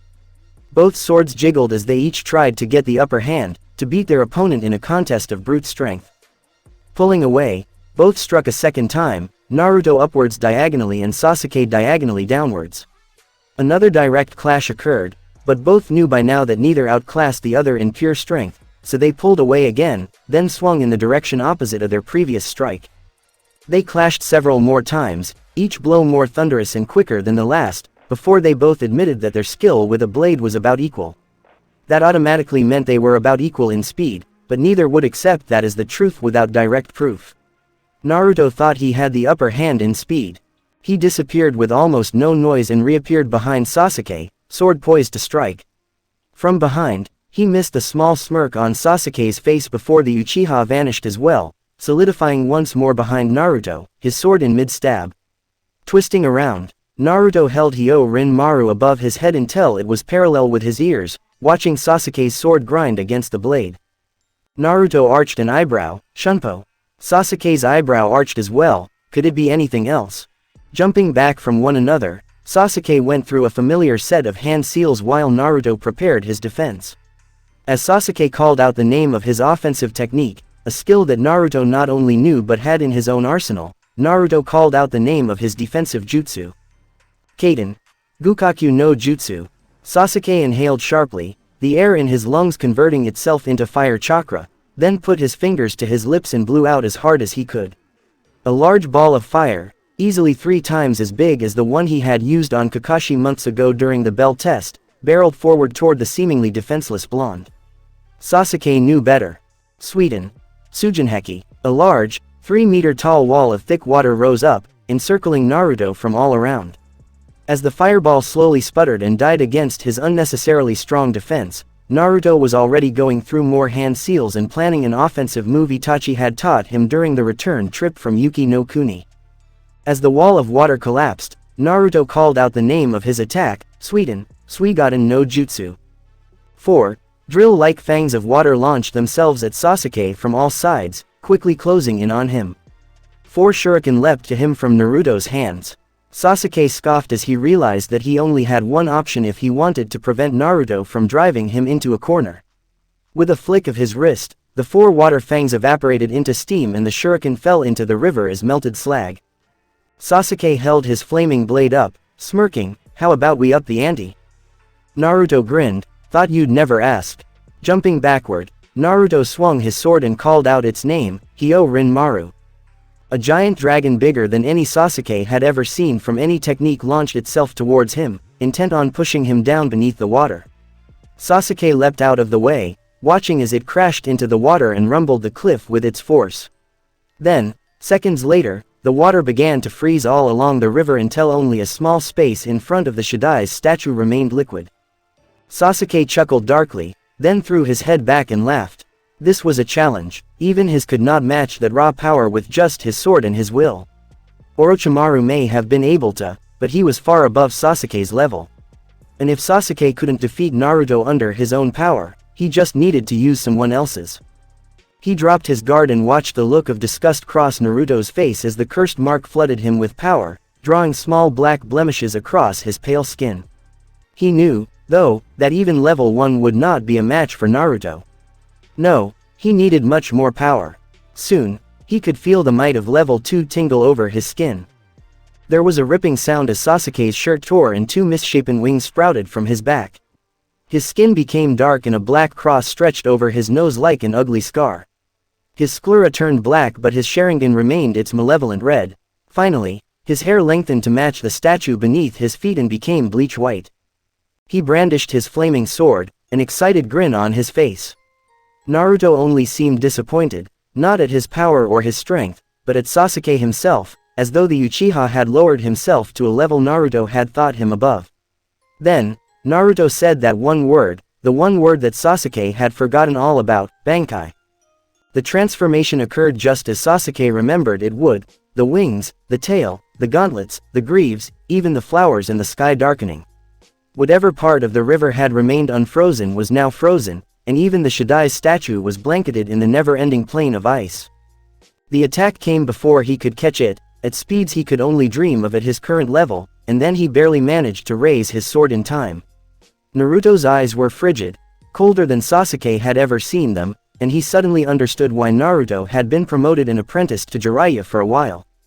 The kick was even faster and knocked Sasuke right into Madara's statue, breaking the thick layer of ice that had crept over it. Even with the level 2 cursed mark, Sasuke felt weak and powerless. There was a heavy pressure in the air, one that he'd never felt before, and it made it hard for him to breathe.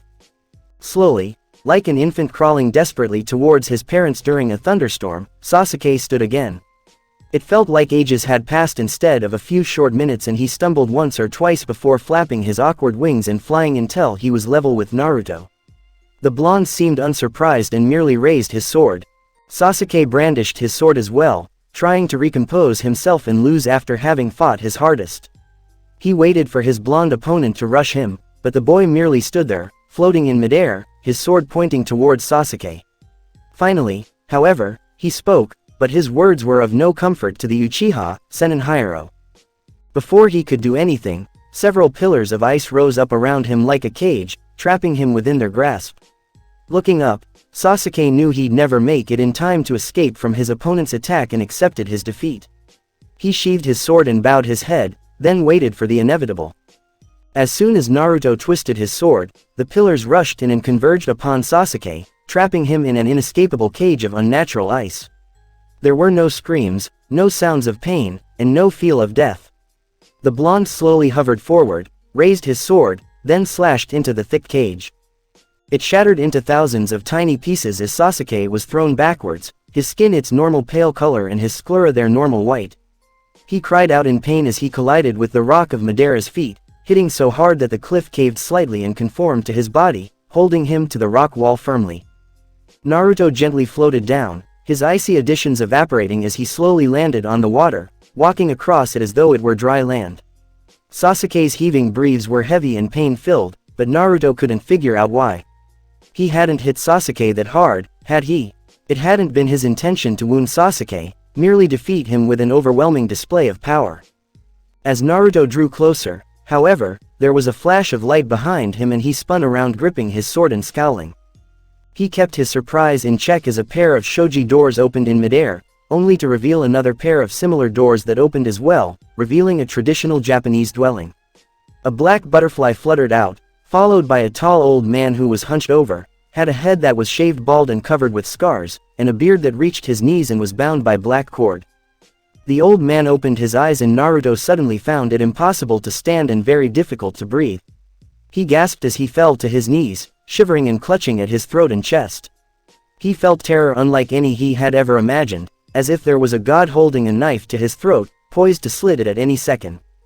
There were two deep growls that Naruto heard, one that he recognized as Hyorinmaru, who he could also tell was coiled around him protectively and snarling at the old man, and one that could only be the Fawkes. Despite their efforts, however, Naruto could not shake off the elderly man's dark intent. Yamamoto-sama, Sasuke's voice gasped, and the old man's eyes left Naruto. He could breathe again as the aged warrior turned his gaze to Sasuke. Slowly, deliberately, the man identified as Yamamoto walked toward Sasuke, his eyes stern and harsh. Still, Sasuke didn't seem to be suffering as Naruto had, so the blonde boy figured that Yamamoto's stern glare was nothing more than that. After a moment, he spoke up, "When you called out to me asking for help, for a way to clinch victory and ascend to greatness with justice as your cause, I answered your plea." Sasuke seemed to know where this was going. "Yamamoto-sama. I gave you the power you sought, let you borrow my power, until you were strong enough to awaken your own," Yamamoto continued, his voice calm but still just as stern. "The time has come for you to search within yourself and find your true power, just as your friend over there found his, and..." Yamamoto reached down and pulled Sasuke's sword from its sheath. Naruto watched with wide eyes as the ninja slowly morphed into a full-length katana with a black scabbard. A brown substance wrapped over it, transforming into a gnarled cane. Yamamoto continued, "It is time I reclaimed my own sword." Without another word, Yamamoto turned around and slowly walked back toward the gateway made of shoji doors. He paused, and turned back to Naruto, "Your father, boy, he would be very proud of you." Naruto's eyes widened for a second, then he glanced at Sasuke for a second, "But, why?" Yamamoto had turned back towards the doors and, besides the fact that he hadn't walked into them yet, there seemed to be no indication that he would answer the blonde. Finally, after a long pause and a thick silence, he said quietly, "It was such a small seed, I wanted to see it grow." Then, in a flash of light, Yamamoto disappeared from the world and Sasuke suddenly sobbed. Alarmed, Naruto turned around and walked toward the Uchiha, who pounded his fist against the thick rock. Naruto asked, "What's wrong? I've been such a fool." Sasuke suddenly cried, tears pouring down his cheeks. He was crying, "That night, I ignored that in favor of my own hatred." He was crying because he had to choose between the clan and the village. Sasuke sobbed again, and he chose the village.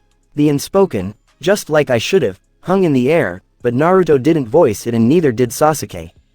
Lifting his head, tears streaming down his cheeks, Sasuke's next words were nearly begging, "Please, Naruto, take me home."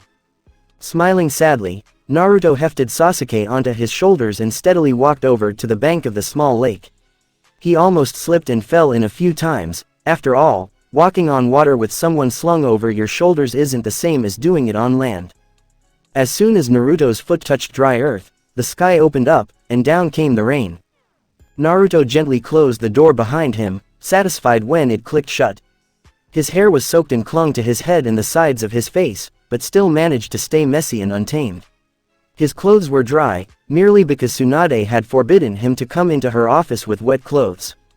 Sasuke was resting in the hospital, asleep and no doubt recovering from the whole ordeal. There was a group of Anbu, a full squad if he remembered correctly, guarding him to prevent another catastrophe from happening. Jiraiya was supposed to seal up the cursed mark as soon as he got back in. For the most part, the retrieval team had returned without any significant injury. Kiba had come in with a few broken bones and Shikamaru had walked in with a broken finger, but other than that, the worst injuries were minor scratches. The thing that had thrown Naruto for a loop was the enemy they had managed to capture. According to what he had been told, Tenten, Lee, and Gaara, who had greeted Naruto and was given a warm hug in return, had fought and defeated Kimimaro. Somehow, they had also managed to bring him back alive, though he was quickly dying. After some major elective surgery, he had been cured and was recovering in a hospital bed. Anbu were on constant watch with him, too. Aside from that, the mission had gone pretty much as it was supposed to. Sasuke had been brought back, the enemy ninja who had kidnapped him or threatened him, namely, Saken, Uken, Tayuya, Kidomaru, and Jorubo, were dead, and everyone had come back alive and mostly unharmed. It had been marked down as a success in their records. One of the biggest surprises Naruto had gotten on the mission, beyond meeting Yamamoto and the events therein, was meeting Kakashi on the way back home. His sensei had been relieved to find that he and Sasuke were fine and mostly unharmed, though he was slightly wary of the empty sheath on Sasuke's back. Kakashi had asked some uncomfortable question, such as how Naruto had found out about his heritage and whether or not it was true. Naruto had been put on the spot and could do nothing more or less than tell the truth, the entire truth, to Kakashi. That made Kakashi, Jiraiya, Tsunade, Naruto, and Sasuke as the only people who knew what Itachi had done. Itachi, surprisingly, had met them at the gates and told them the good news about the rest of the team. Kiba was the most severely injured of the entire group, and all he had was a broken right arm, a dislocated shoulder, and a few fractures in his left hand. Shikamaru was the next worse of with a single broken finger and a bruised ego. Naruto had, of course, joked about how Shikamaru always had to fight girls. Naruto had barely stepped foot outside the hospital, though, when, like a predator pouncing on his prey, an Anbu had informed him that Tsunade wanted his oral report immediately. When Naruto had huffed and complained about the abruptness of the demand, the Anbu had cryptically said that the report wasn't the only reason Naruto was being summoned. And, as he walked into the Hokage's office, he knew that the Anbu hadn't been lying. Tsunade never had that look on her face unless she was dealing with something really serious and would rather not have to. He saluted her, grinning cheekily as she waved his gesture off with a sigh and a flick of her wrist. He stood at ease and waited for her to start. "Before you give me your report," Tsunade said, sounding grave. The door squeaked but neither paid it any attention. "I have something I need to discuss with you." Naruto did not like that tone, even though she continued, "As a result of recent events and intelligence reports, Jiraiya and I have come to the conclusion that it is not safe here in Konoha right now. Given what Itachi has told us, Akatsuki will not likely make a move until 3 years from now, which gives us some time. Unfortunately, the only ones qualified to train you to face them are me and Jiraiya can't stay here." Taking in a deep breath, she said, "Naruto, effective by the end of the week, you will leave with Jiraiya for a period of about 2.5 years, wherein you shall be trained to fight on the level of the S-class ninja that comprise the Akatsuki. You will have limited contact with Konoha during that time and are forbidden from setting foot inside these walls until those 2.5 years are up." Knees weak, Naruto fell back into the chair sitting behind him, the thud of his weight on the cushions blocking out the pitiful whine that bubbled out of his throat. 2.5 years, alone with Jiraiya and away from his friends, away from Hinata, who he had just started to fall in love with. Why him? Why now? Why couldn't he be free to do as he wished, to stay in Konoha, stay with his friends and those he cherished above all else? Hadn't he done enough, proven that he was loyal to Konoha, sacrificed of himself? Didn't he deserve to be a little selfish considering all that he had done? Naruto wanted to speak, To rage at the world and declare as loudly as he could that it just wasn't fair. He wanted to scream at the injustice of it all, that he had to leave his home and the people in it for nearly 3 years and had to wait that long to come back, that he couldn't take the time to explore the things that had recently been handed to him. His mouth, however, refused to listen to him and remained firmly shut. "Listen, Naruto," Tsunade said quietly, "I know this is a big bombshell to drop on you, but I don't have any other options. If I could, I would promote you to Chunin in an instant and give you a team to keep you rooted, but I just don't have that luxury." "But," Naruto started. "Why, the demon sealed into your belly, the Akatsuki want it," she said. "They'll do anything to have it, up to and including destroy this very village. You have to be strong enough when they come for you, or else everything you care for will vanish, likely in an instant. As Jiraiya has a spy network to maintain and I'm Hokage, it's much easier to send you off with him than try and train you around my schedule, which is often booked as it is. So I have to leave in order to keep everyone safe," Naruto finished softly. Tsunade sighed. "This is a lot to take in, I know. Go home and rest. You can give your report in a few days." Standing, Naruto bowed. "Hi." Then, he disappeared in a swirl of leaves. A dark figure, clothed in the blackest of blacks, dashed across the grounds at amazing speeds, his sandals silent as they clapped against the ground noiselessly. Pale armor guarded his forearms and torso, dark gloves reaching up from his fingertips to the tops of his biceps. A snarling white dragon mask with blue markings hid his face from view, his spiky blonde hair sweeping back in the wind as he crossed the short wooden bridge without making a sound. "We're leaving for a couple years, brat, no more than 2.5, the white-haired Jiraiya said seriously. "I've got to train you up so that you can take on the Akatsuki. They're a bunch of S-ranked criminals. Right now, you don't stand a chance in hell." Naruto sighed, running a hand through his hair. "When are we leaving?" "Tomorrow," Jiraiya replied, "at the crack of dawn. I would have us leave tonight, but Tsunade Hime wants to see you first. You'd better get going." The guards standing at the front of the gate only saw a black streak at first, then it solidified into a person and, before they could so much as yelp, that person was upon them. The original slammed up against one guard with the force of a freight train, knocking the wind out of the samurai sentinel, while a doppelganger came out of nowhere and tackled the second one. The person, it was a boy with blonde hair who couldn't be more than 13 or 14, unsheathed the sword on his back in a flash, cold blue eyes gleaming from behind the dragon mask. The guard gasped and tried to force air into his lungs, but couldn't manage. His ribs were probably broken, he was doomed and there was nothing to be done, not even scream out a warning. "I know you're leaving tomorrow, Naruto-kun," Tsunade said, "so I figured I'd get this out of the way now. It'll be a lot easier for you to work together to accomplish this mission, rather than have you simply training with Jiraiya as they try to guard you and complete the directive simultaneously." Naruto arched an eyebrow. "What are you talking about, Ba-chan?" Tsunade smirked, reaching under her desk and grabbing an object. She said whatever it was on her desk, the blasted smirk never leaving her lips. When she removed her hand, however, and the object in question was revealed to him in all its glory, he understood why she was smirking.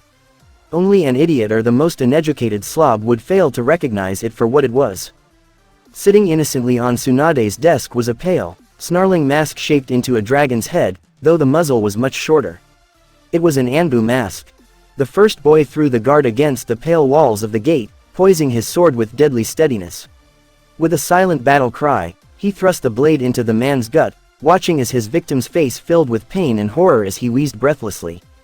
Blood splattered over his hands, gushing from the wound as tempered steel pinned his enemy to the wall. He was beyond saving, now. Only a medic of Tsunade's caliber could fix such a wound. Just to make sure, however, he twisted the sharp steel of his sword clockwise, like turning a brutal key in a delicate, rusted lock. To further complicate the wound, he jerked his blade to the left, opening it in another direction entirely. More blood splattered out of the man and onto his fingers, soaking the cloth and ray skin of Hyorinmaru's hilt. There, an injury opened in so many directions would be impossible to stitch closed. The guard was as good as dead. Wait, Naruto held his hands up, trying to understand what he had just been told. "I've only just joined and I'm already a captain."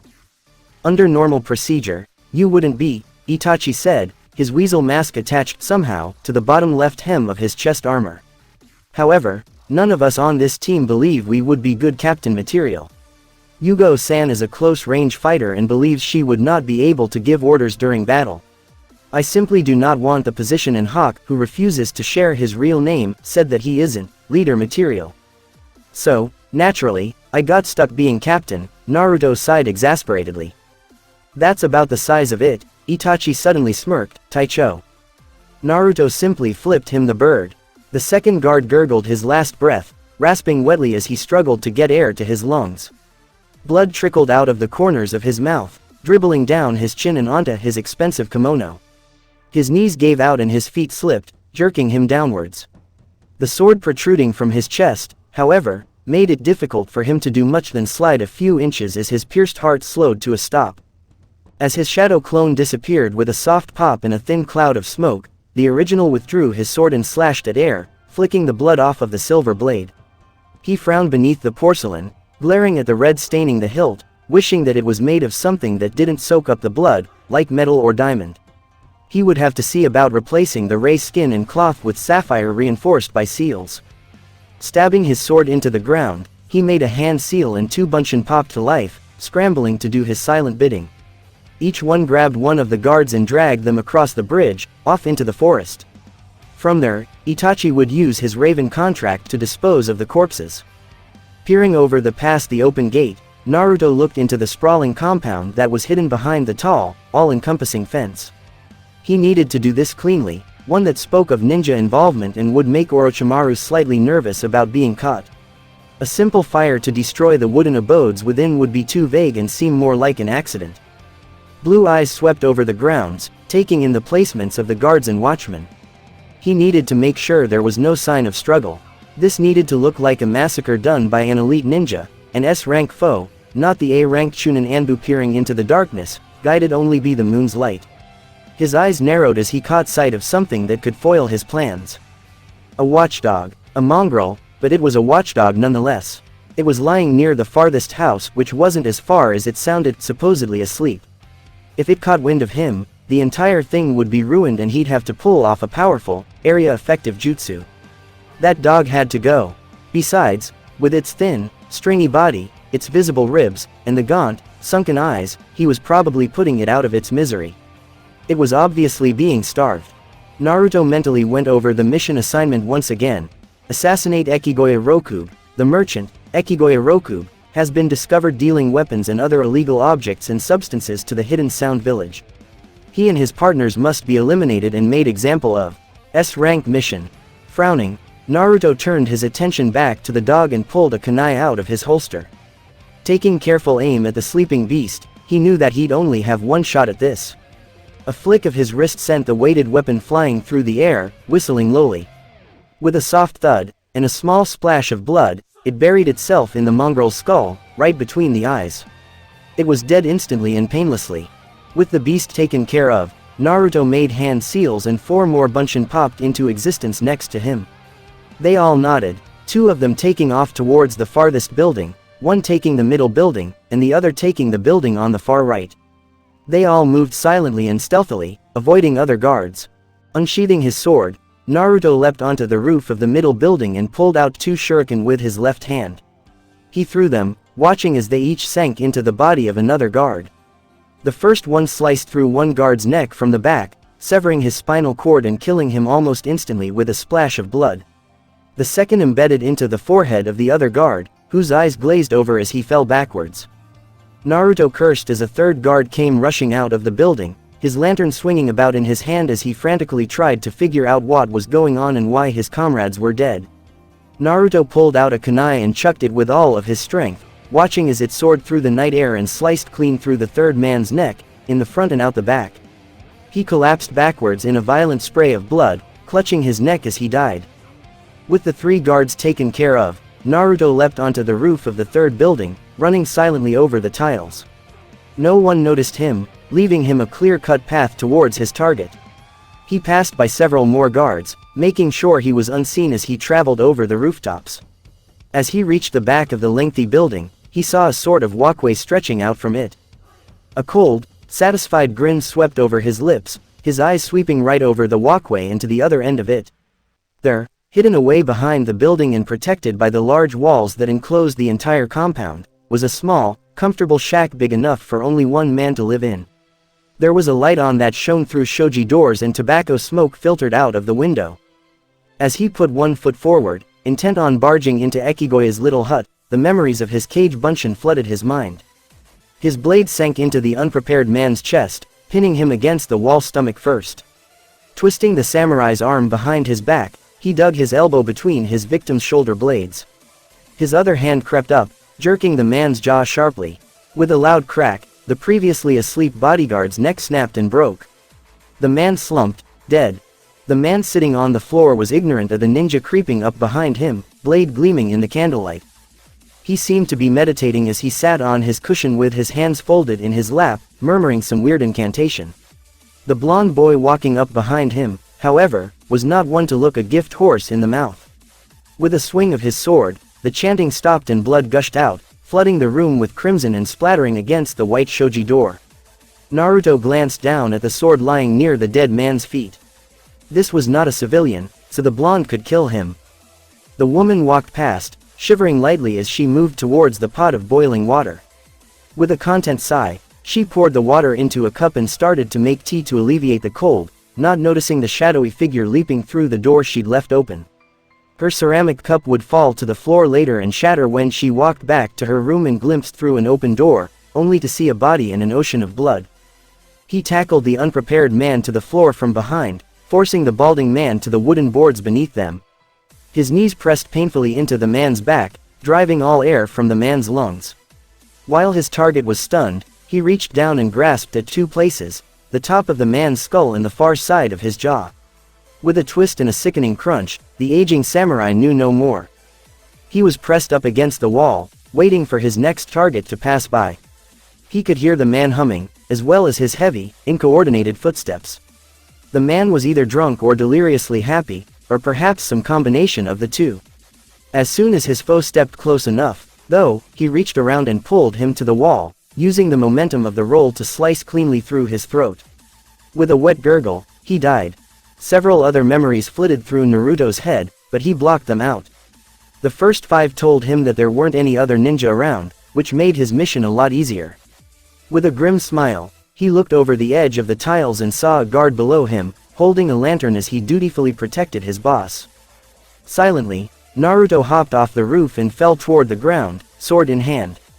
The man walking around below was unprepared for him as tempered steel slashed at him, the momentum of Naruto's fall adding force to his weapon.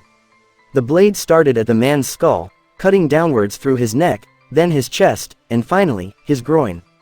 A fountain of blood erupted from the slice as the body fell in 2 separate directions, cut in half down the middle. Naruto threw a kunai at the second guard, who had stood there and gaped at the ninja that had appeared from nowhere. The knife flew quicker than the man could react and, by consequence, sunk into his throat, severing his vocal cords. Wheezing as he gasped for air, the man clutched at his neck as blood gushed out and over his chest, staining his clothes. He fell backwards and, with a final gurgle, died. Pulling the meanest posture he could manage, Naruto turned and walked towards the hut, throwing the doors open in a show of strength. The man inside seemed not to notice as a shinobi in bloodstained black and cream garb walked up behind him. Kneeling down, Naruto clapped his hand over the man's mouth. That seemed to get Rokube's attention. Ekigoya reached up and desperately tried to pry the blonde's fingers from his mouth, but to no avail. Naruto slowly stood up, dragging Ekigoya to his feet as well. The man struggled in his grasp, flailing his arms about in vain hope that he might force his captor to release him. Naruto leaned forward. Ekigoya Rokube, he whispered into the man's ear, his voice menacing and cold, "You have been caught illegally dealing weapons and other important stuffs to the enemy country of Hidden Sound. For this crime, you have been sentenced to death." Naruto reversed his grip on his sword so that the point was poking Ekigoya in the chest. Jerking his arm back, the sword sunk through flesh and bone, blood gushing out and splattering the floor, walls, and ceiling, soaking his white kimono as the blade pierced the man's heart and came out his back a few inches from Naruto's left hip. A few seconds later, Ekigoya went limp. Pulling his sword free, Naruto swiped at air, flicking the blood off of his blade and extinguishing the candles simultaneously. Reaching up, he sheathed the sword on his back once more and wrote a single word on the wall in Ekigoya's blood. With a final glare at the corpse now cooling on the ground, the dragon-masked ninja walked backwards into the shadows and disappeared into the darkness, the word, "traitor," gleaming on the wall in the moonlight. Naruto hung off the cliff, waiting for the guard to walk by. He wasn't using chakra, except in his fingers to keep from falling, so even the sharpest of senses would be unable to find him in the pitch darkness. Then, he heard it, the soft whistle of a bored watchman as he walked past, performing his rounds. Kimura Izumin, Naruto thought to himself, has been implicated as one of Ekigoya's accomplices in the man's letters. His deeds and actions are a danger to the land of fire. He must atone with his life. That's what the mission statistics said. Itachi is taking care of another guy, another of Ekigoya's accomplices, and Yugo and Hawk are busy tracking down a few of the middlemen. That leaves me to take down Kimura. The moment his ears caught the sound of the man's feet right in front of him, Naruto flung himself up, flipping over so that he collided with his target feet first, knocking them both to the dirt and the air out of the guard's lungs. Before the man could so much as gasp, Naruto's sword was pressed up against his throat. Placing his free hand against the dull side of the blade, Naruto pushed down like a chef carefully cutting vegetables and sliced through the guard's neck. With a gush of blood, he died. There was a gasp and Naruto looked up at the second guard, who had just turned the corner of the large red fence. Without hesitation, Naruto flung a kunai at the man, hitting him in the throat.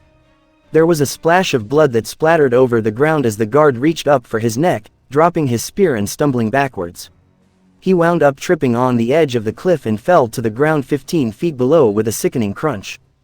Standing, Naruto leapt up to the top of the fence, crouching on it like an overgrown bird as he looked out over the entire compound. Despite the fact that it was night, the grounds were fairly well lit and there were very few places and shadows to hide in. There was a single pond to his right, near the wall, and several small bushes surrounded it, but hiding there wouldn't be a very good idea.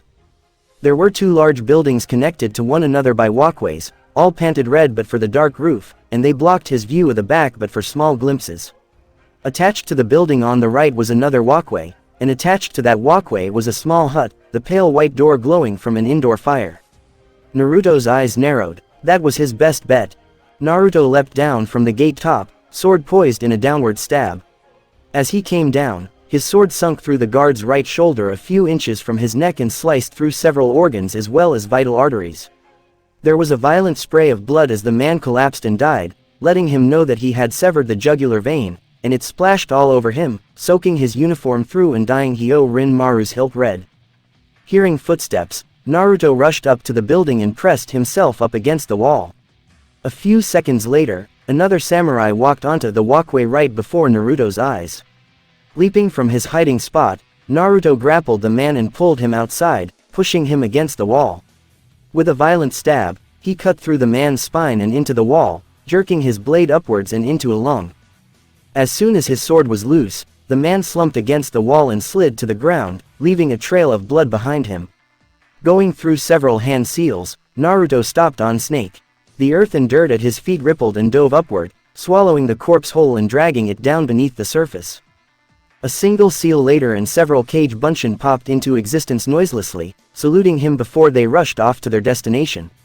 As soon as they were all out of sight, Naruto leapt onto the roof and looked towards the back of the compound, which had previously been obscured by the very building he sat atop. There were several small huts in the back, a couple fenced in or separated by fences for whatever reason, though it soon became clear why. The windows were barred with thick wood and several guards patrolled the fronts, which meant there wasn't a back door. There was no light peeking through the heavy bamboo doors, so that meant these huts could only contain one thing. Prisoners. Naruto frowned, standing up straight. He took off at a run, dashing over the thick clay and porcelain tiles that lay beneath his feet. As he reached the edge of the building, he leapt forward in a sort of dive, landing between two guards and rolling past them. As he stopped his movement and finished in a crouch, the men beside him gasped in surprise. His hand reached up and grasped his sword. In a blur of movement faster than lightning, he lashed out at both men, then sheathed his blade again. There were two identical spurts of blood, the dark red liquid sinking into the dark cloth of his clothes and soaking his hair, and then the two sentinels fell to the ground, cut in half at the waist. Twisting around, Naruto flung two kunai towards the far wall, barely missing the other guards. Predictably, Both the burly and scrawny groups of samurai panicked slightly when the black metal flew past them. Naruto didn't bother to hide as they looked towards him, biting down on the 2 strands of ninja wire as he flashed through hand seals. He stopped on Tiger and took a deep breath, watching as the samurai sentinels tried to wiggle out of the thin, durable wire that had them trapped. His eyes cold, he blew out and 2 streams of fire raced down the wire at amazing speeds, consuming the samurai as they went. Each one screamed as their skin melted off their bones, but Naruto's wince of sympathy was barely noticeable.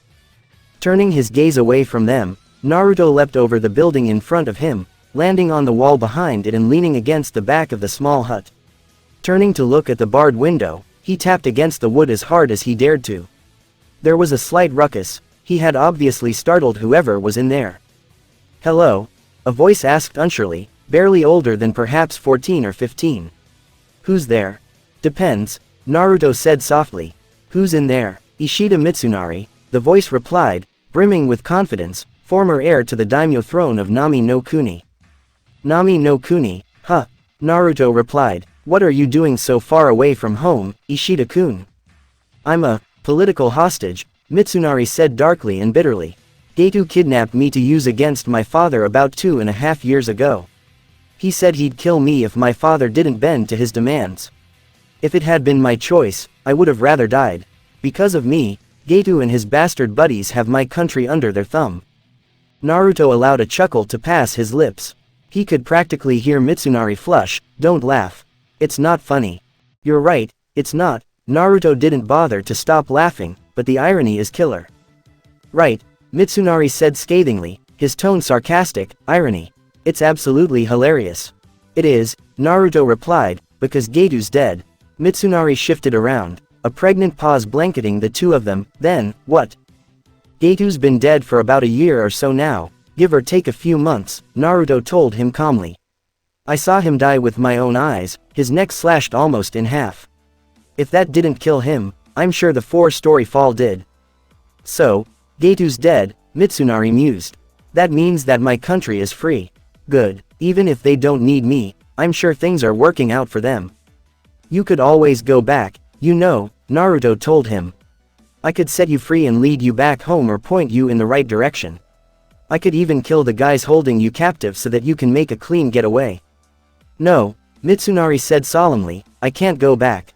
Geto and his friends warned me that the moment I escaped, they'd launch a full-scale invasion and destroy my country. My freedom isn't worth the lives of so many innocent people. I could never forgive myself if I were the cause of that. But if I kill the guys who are keeping you locked up," Naruto insisted, "then they won't be able to strike. You could go home, safe and sound and free, and Kimura wouldn't be able to touch you." "It's not that simple," Mitsunari fought back. "Kimura is merely a small link in a large chain. If he dies and I'm found missing, they'll still assume it was my doing and destroy my country. I can't do what you're asking. I'll not condemn my people to death simply to escape my prison." Naruto suddenly chuckled. "Well said. It seems, Mitsunari, that you and I are very similar people. Now, let's get you out of here." "Weren't you listening?" Mitsunari demanded hotly. "I can't go." "Yes, you can," Naruto said, grinning as he sliced the bars off of the window. He leapt through it, landing inside the small hut next to a boy about a year his senior with long, auburn-brown hair. "Because, to the rest of the world, tonight will be the night that Ishida Mitsunari dies." "What are you talking about?" Mitsunari asked confusedly. Naruto ignored him, pulling out a scroll from one of the 3 pouches tied to the back of his belt. He unrolled it and bit his thumb, swiping it along the rice paper before going through hand seals. He pressed his palms against the paper and, in a poof of smoke, a nondescript body lay naked on the floor. "This is what's called a corpse doll, recently developed by Konoha's R&D, Naruto explained, waving his hand over at Mitsunari. He fell to his knees numbly sitting next to the crouched Naruto. The blonde grabbed his hand and pricked his thumb with a kunai. "All you have to do is get a blood sample of the person you want to mimic and you can create a realistic corpse of that person." Naruto pressed Mitsunari's thumb against the body's forehead, wiping the blood across the doll's brow. As soon as the two of them withdrew their hands, the body on the floor twisted and morphed with 6 squelching sounds until an exact double of the brown-haired boy was lying with its eyes closed on the wooden boards. "How does this help us?" Mitsunari asked acidly. How does this change the fact that my country will be targeted? Because Kimura and all the people associated with his illegal shipments are targeted for assassination, Naruto explained. Doing this ensures that whoever's left, in the case that my team actually misses someone, can't blame you. Naruto nodded, then looked out the broken window. Are there any other prisoners? No, Mitsunari replied quietly. No one that we'd want to rescue, anyway. They're all prisoners of war, hostages from this village calling itself Hidden Sound. They're supposed to ensure that the negotiations with that place go smoothly. They're collateral, I think is the right word. All right, Naruto nodded, then turned towards the window. Come on, let's go. It's a long walk back to camp. Wait, Mitsunari insisted. What about Kimura? Naruto was about to reply when the perfect answer hit him. He advanced on the cowering man, his sword stained with blood from the many guards he had slain. It was splattered all over his mask, painting the white porcelain a dark and scary crimson. The red liquid dripped from his hands and gloves, which squeaked slightly with his every move. His blonde hair was wet, slick, and matted with scarlet and sweat. He imagined he looked like a demon. Please, Kimura begged, I'll give you anything, just spare me my life. Kimura Izumin, he began darkly, his voice a low growl. Please, Kimura continued, begging pitifully. I'll tell you anything you want to know.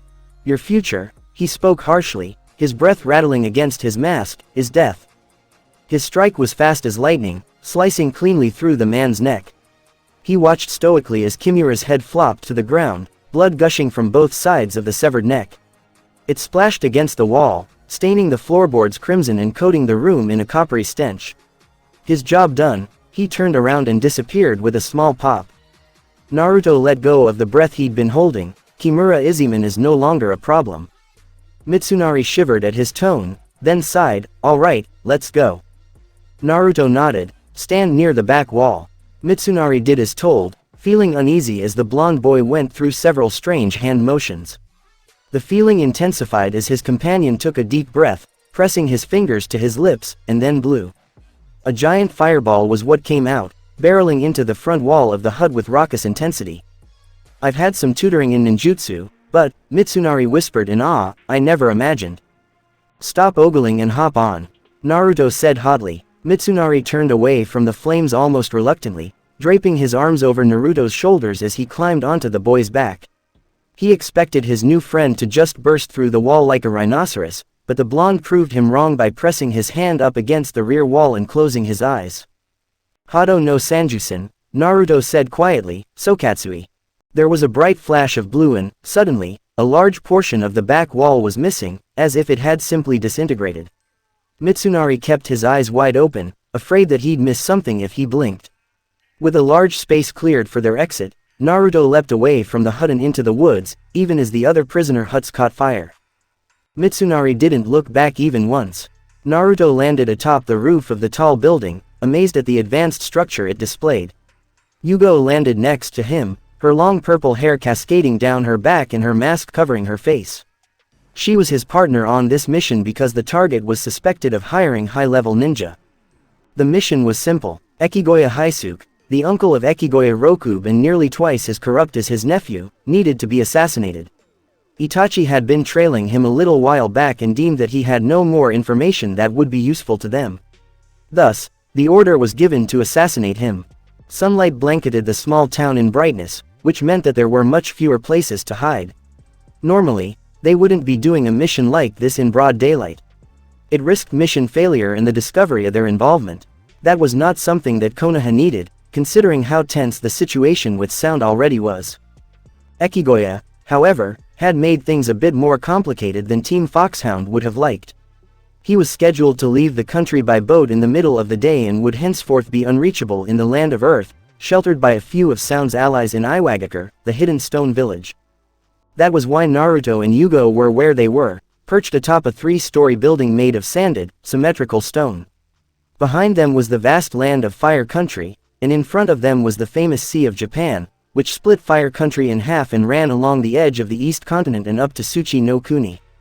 Naruto knew that, if they were going to kill Ekigoya Haisuke, they had to do it here and now. He could not be allowed to escape to enemy territory in safety. They would have to make it through a town crawling with bodyguards and keep out of sight of civilians to do so, but it was necessary to accomplish their mission. Naruto motioned to Yugo and she nodded, jumping to the next rooftop before diving down into the alleyway. She was going to take that side of town and he would take the other. Splitting up might not be the best idea, but it was the only idea that would work for them. Everything had to work or else the entire mission was blown.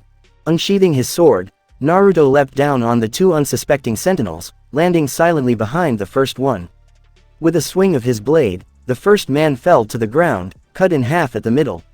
Naruto vanished before the second could so much as brandish his spear, reappearing back to back with the man, his sword stabbed through the guard's back and out his stomach. Wrenching his weapon free with a spurt of blood, the second guard fell to the ground and gurgled his last breath, his life's essence staining the ground crimson. Naruto didn't bother turning around and simply rushed out of the small alcove, going right and dashing towards the other man walking down the street. Steel flashed as he tackled the third guard to the dirt road, his sword slicing through the samurai's vocal cords and severing his jugular vein. Blood sprayed out, soaking Naruto's arms and hands in crimson and staining his white porcelain armor red. Gasping for breath, the third guard fell limp and died. Creeping forward quietly, he stopped and crouched down at the edge of a slanted dirt ramp. The area he currently stalked in, it seemed, was elevated above the rest of the port town. He peered over the edge, looking down at the ground beneath his position. There, right below him and a meter or so to the left was another guard, yawning as he patrolled the area. Naruto was more cautious than that, though, and turned his gaze upwards toward a walled-in building in the street beside it. There, in plain sight of the first guard, was another guard walking up and down the dirt road, no doubt patrolling that area while the first one merely looked around every once in a while. He would have to time this just right in order to stay unnoticed. If he was too slow, the second man would see him as he killed the first and would raise an alarm before Naruto could do anything. If he was too fast, the second man might catch him out of the corner of his eyes, then raise an alarm anyways. As soon as the second man had turned around, Naruto hopped off the edge of the ramp and landed behind the first guard, jumping atop him and dragging them both face first into the ground. Wasting no time, Naruto raised his blade and sliced cleanly through the first guard's spine, killing him instantly.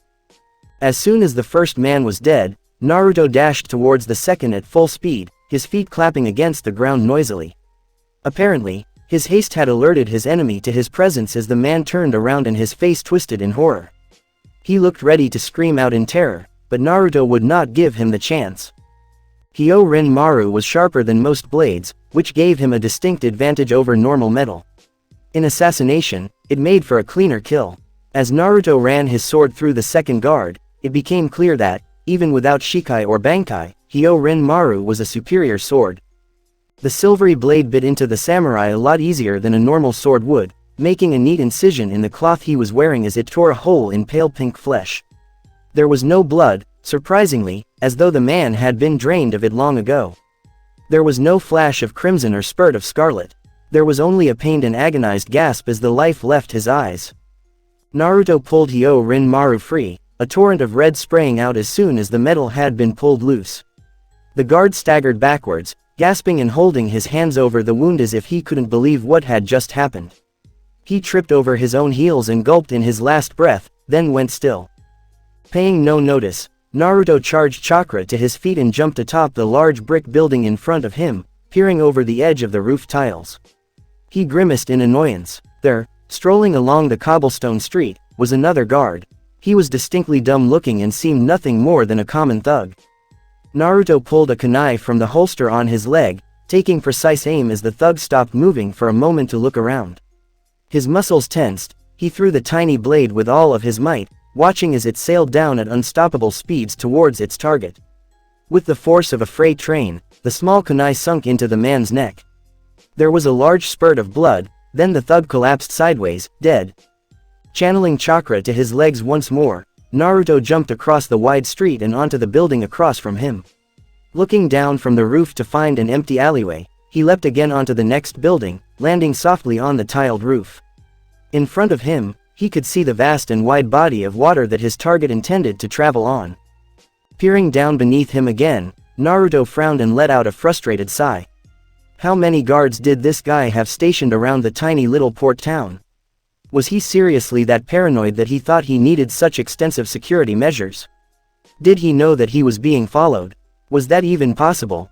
Exasperated, Naruto drew another kunai from the holster on his right leg. Luckily, this guard wasn't in view of the boat, or else he might have alerted a few people to his presence. He threw the tiny blade and watched as it buried itself up to the hilt in the man's skull, which guaranteed that he was dead. Jumping down, Naruto broke into a run instantly, heading towards the docks. After all, that's where his target would be, preparing to ship off so as to escape the wrath of his enemies. Yugo would probably be along shortly, as soon as she finished up with her group of guards on the other end of town. As he ran up the gangplank, however, Naruto received his first shock in quite a while. Every single bodyguard on the ship, whether they were samurai, ninja, or even simple civilians, was dead and bleeding sluggishly over the already red boards. As a cry of terror reached his ears, Naruto's gaze flickered over to the only survivor of this massacre. "Help me," Ekigoya cried pitifully, his old wrinkled face soaked with sweat. "Please." He never got to finish his sentence. Protruding from his neck, stabbed through the back and severing his spine without a doubt, was a thin, straight ninjutsu. Just as soon as it had killed Hysuke, however, it was jerked out of the corpse ruthlessly. As Ekigoya fell to the ground, dead, Naruto got his first look at the assassin. Naruto's first thought was, Itachi. It left just as quickly. The man standing before him looked to be about 20 years old, his body lean and muscular. His bare chest was covered only in fishnet, a long, dark coat not unlike Ibiki's hanging open on his shoulders and hiding his arms. His hair was short but his bangs were long, his dark eyes stoic and cold. Dark pants rippled as he shifted slightly, his black eyes glancing at something behind Naruto. In a calm voice he spoke, just barely above a whisper, "The shadows of Konoha." Naruto just barely brought his sword up in time to block the man's blow, sparks flying as his enemy's steel slid against Hyorinmaru. His blade jiggled as his arms strained under the man's superior strength. One thought flashed through his head, overriding the alarmed, panicked responses that tried to make it to the surface, fast. Taicho. The man jumped back as a familiar purple-haired woman lunged toward him, seeking to stab him and bury her blade in his abdomen. She settled into a defensive posture in front of her blonde commander, brandishing her sword threateningly.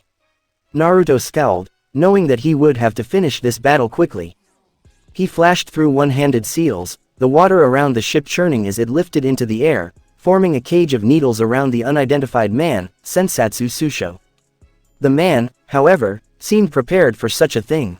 As the needles of water rushed in to attack and skewer him, his arms seemed to blur, moving in multiple directions all at once.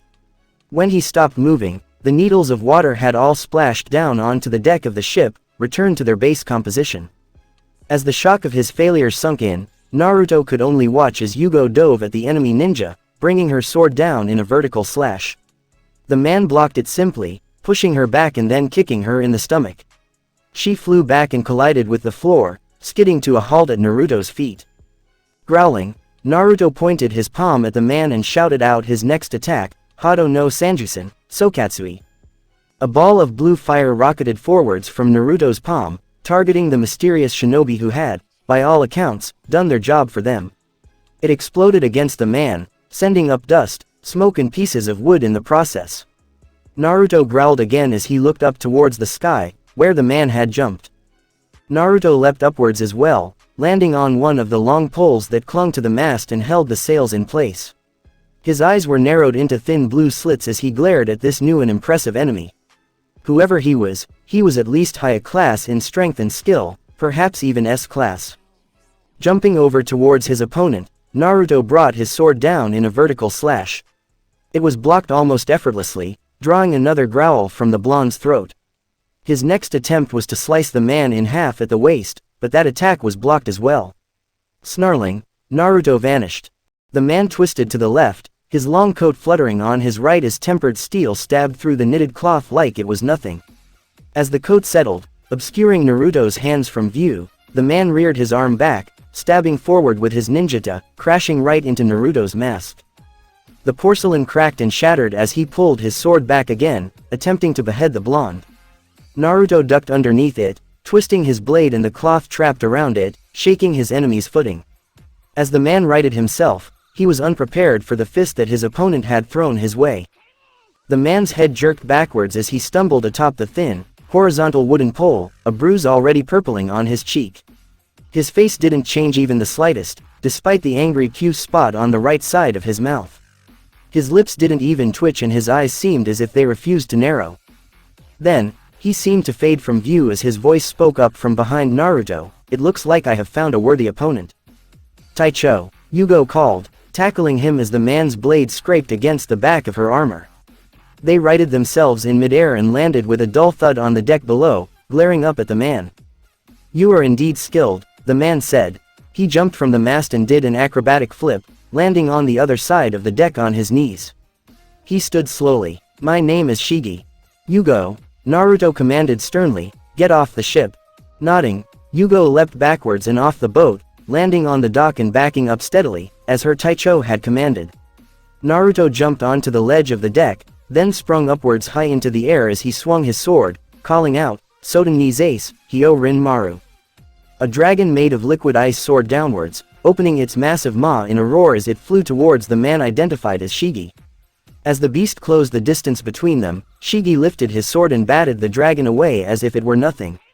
It swerved off course and crashed into the ocean, turning the immediate vicinity into ice. "What do you know of this man?" Naruto asked as he landed next to Yugo. "He's called Shigi the Silent," she told him. "He's marked down as a low S-rank ninja with incredible combat skills. Supposedly, he's a rogue ninja from Iwagakure that almost never speaks. Other sources say that he's a ninja from a clan employed directly by a daimyo, though which one, they don't say. His trademark is called the Hain Shunshin. Feather body flicker. S-rank, huh," Naruto breathed. "Think we can take him?" She didn't get to answer as Shigi beckoned with his hand, saying, "Come, Ryujin." Naruto vanished, reappearing in front of Shigi with their swords locked, glaring at the man with frosty blue eyes. He jerked forward suddenly, kneeing a surprised Shigi in the stomach and leaving the man open long enough to get his combo off. Shrugging the man's sword out of the way, he slashed downward. Twisting his grip, he brought a second slash upwards, hacking a diagonal mark in Shigi's chest starting near his left hip. The third slash was horizontal from left to right, targeting the ninja's abdomen. Gripping his sword with both hands, he slashed downward again, deepening the first cut. Kneeling forward slightly as Shigi's body shifted back from the force of his blows, he carved another left to right horizontal slash in his enemy's thighs. The next one was another diagonal slash that deepened the first, followed by another left to right horizontal slash that deepened the first as well. Next, above the first horizontal slash, he carved another one, this time from right to left, in Shigi's torso. He followed up with a downward slash over the right side of the ninja's chest, then a horizontal left to right slash over his pectorals. He deepened the first right to left horizontal slash, then carved a downward diagonal slice from the notch between his collarbones to underneath the left side of his ribs. The 13th slash sliced upwards into the left side of Shigi's chest with more force than all of the others. He stumbled backwards, Naruto jumping up and doing a somersault in midair, sword gripped tightly in both palms. As gravity pulled him back down, his sword carved a brutal slash through Shigi's head, torso, and the rest of his body, from crown to crotch. In a voice as quiet and dark as death, Naruto said, "Hado Issen." In a puff of smoke, Shigi vanished to reveal a piece of mass that had been brutally slashed into tiny chunks. The real Shigi was standing at the ship's helm, a single long cut down the center of his torso. He had escaped the majority of Naruto's vicious attack, but he'd still been hit by the first strike. "Indeed, a worthy opponent," Shigi said calmly, even as the cut on his chest bled sluggishly, soaking his pants and painting his stomach red. "Don't die yet, Ryujin." And, in a blur of motion, he disappeared, leaving 3 black feathers behind. The night was dark, the full moon blocked out by blue-tinted clouds as they lazily crossed the midnight sky. Stars too were hidden by these clouds, their bright twinkle snuffed by thick, condensed vapor. The vibrant trees turned dull and lifeless, once bright leaves turned to a sickly, dead green. The wind was cool and brisk, howling as it wound through tree trunks and past branches, ruffling anything loose as it went. Blonde hair swayed in this wind and blue eyes blinked to keep from drying out. Reddish-orange flames flickered in the gentle gale, crackling away as dead wood fed them and kept them strong. The blonde shoved his stick further into the flames, watching as they rose furiously, lighting his little clearing and warming his chilled skin. A second jab and the fire took on a life all its own, flaring almost anxiously as the cool wind gentle settled it back down. It flashed in the blonde's blue eyes, bright and raging. "Hayate-kun," Yugo said slowly. Hayate-kun was a very good man. He was kind and gentle, but he knew when the job was more important. He loved the village and all of the people inside of it, and often professed to me his desire to start a family. Yugo smiled sadly. "We were planning to get married. He told me to wait until after the Chunin exams, when things settled down. There would be too much excitement going on if we did so before then. He just wanted to have a quiet wedding with a few friends and colleagues, nothing big and fancy. Said that the size of the wedding wasn't important, it was the people who came." Naruto nodded, understanding. "So, what happened?" Yugo bit her lip and tears welled up in her eyes. He was killed a few days from the finals. My old squad found him atop one of the buildings near the apartment used by the Sand Shinobi. He was cut nearly in half, his eyes wide open. He looked so terrified." Yugo sobbed into her knees. How could they do something like that to such a sweet man? Naruto yawned, his mouth forming a perfect "oh." He stretched his arms out, groaning noisily, and leaned backwards, letting out a satisfied sigh. He stood up and walked over to his sleeping bag, lying back on it to look at the sky with his hands folded behind his head. He smiled and let out a slight chuckle. Yugo was due back soon from whatever patrol or the like she had gone on. Itachi and Hawk were with Jiraiya at the main camp, receiving new orders for new missions and such the like. He himself was just coming back from an assassination mission that had almost gotten him killed. If Yugo hadn't shown up at the last second, he might have been overwhelmed. "Kurakawa Shinzo," Naruto said coldly, walking towards the man with his sword drawn. "Commander of Otogakure's main army and one of Orochimaru's highest-ranking figures, despite the fact that you're only a samurai with nothing more than a slightly above-average knowledge of ninjutsu. You plan to lead the army to Konoha tomorrow and do as much damage as you can." Naruto stopped moving, glaring at the tall, muscular man. "Your future is death." Shinzo chuckled. "That's what you think, boy." He snapped his fingers and there was suddenly a large group of ninja, all Jonin if they could sneak around without him noticing, surrounding him on all sides. They all leered at him like he was a weak little genin that they could tear apart in their sleep. He knew that, against a couple of them, he could win, but against this large number, he stood no chance. "Hinata-chan," he thought solemnly, "I'm sorry." There was a flash of steel and dozens of kunai rained down upon the large group, killing several of them before they could so much as breathe. A figure with purple hair appeared from nowhere, standing back to back with Naruto as she brandished her sword at the remaining men. Naruto felt a sigh of relief pass his lips before he could stop it. "I'm here, Taicho," Yugo said confidently. "Taicho," a feminine voice called quietly. Naruto looked up to see Yugo walk into the clearing. His eyes went wide as she sauntered past the trees, her hips swaying seductively.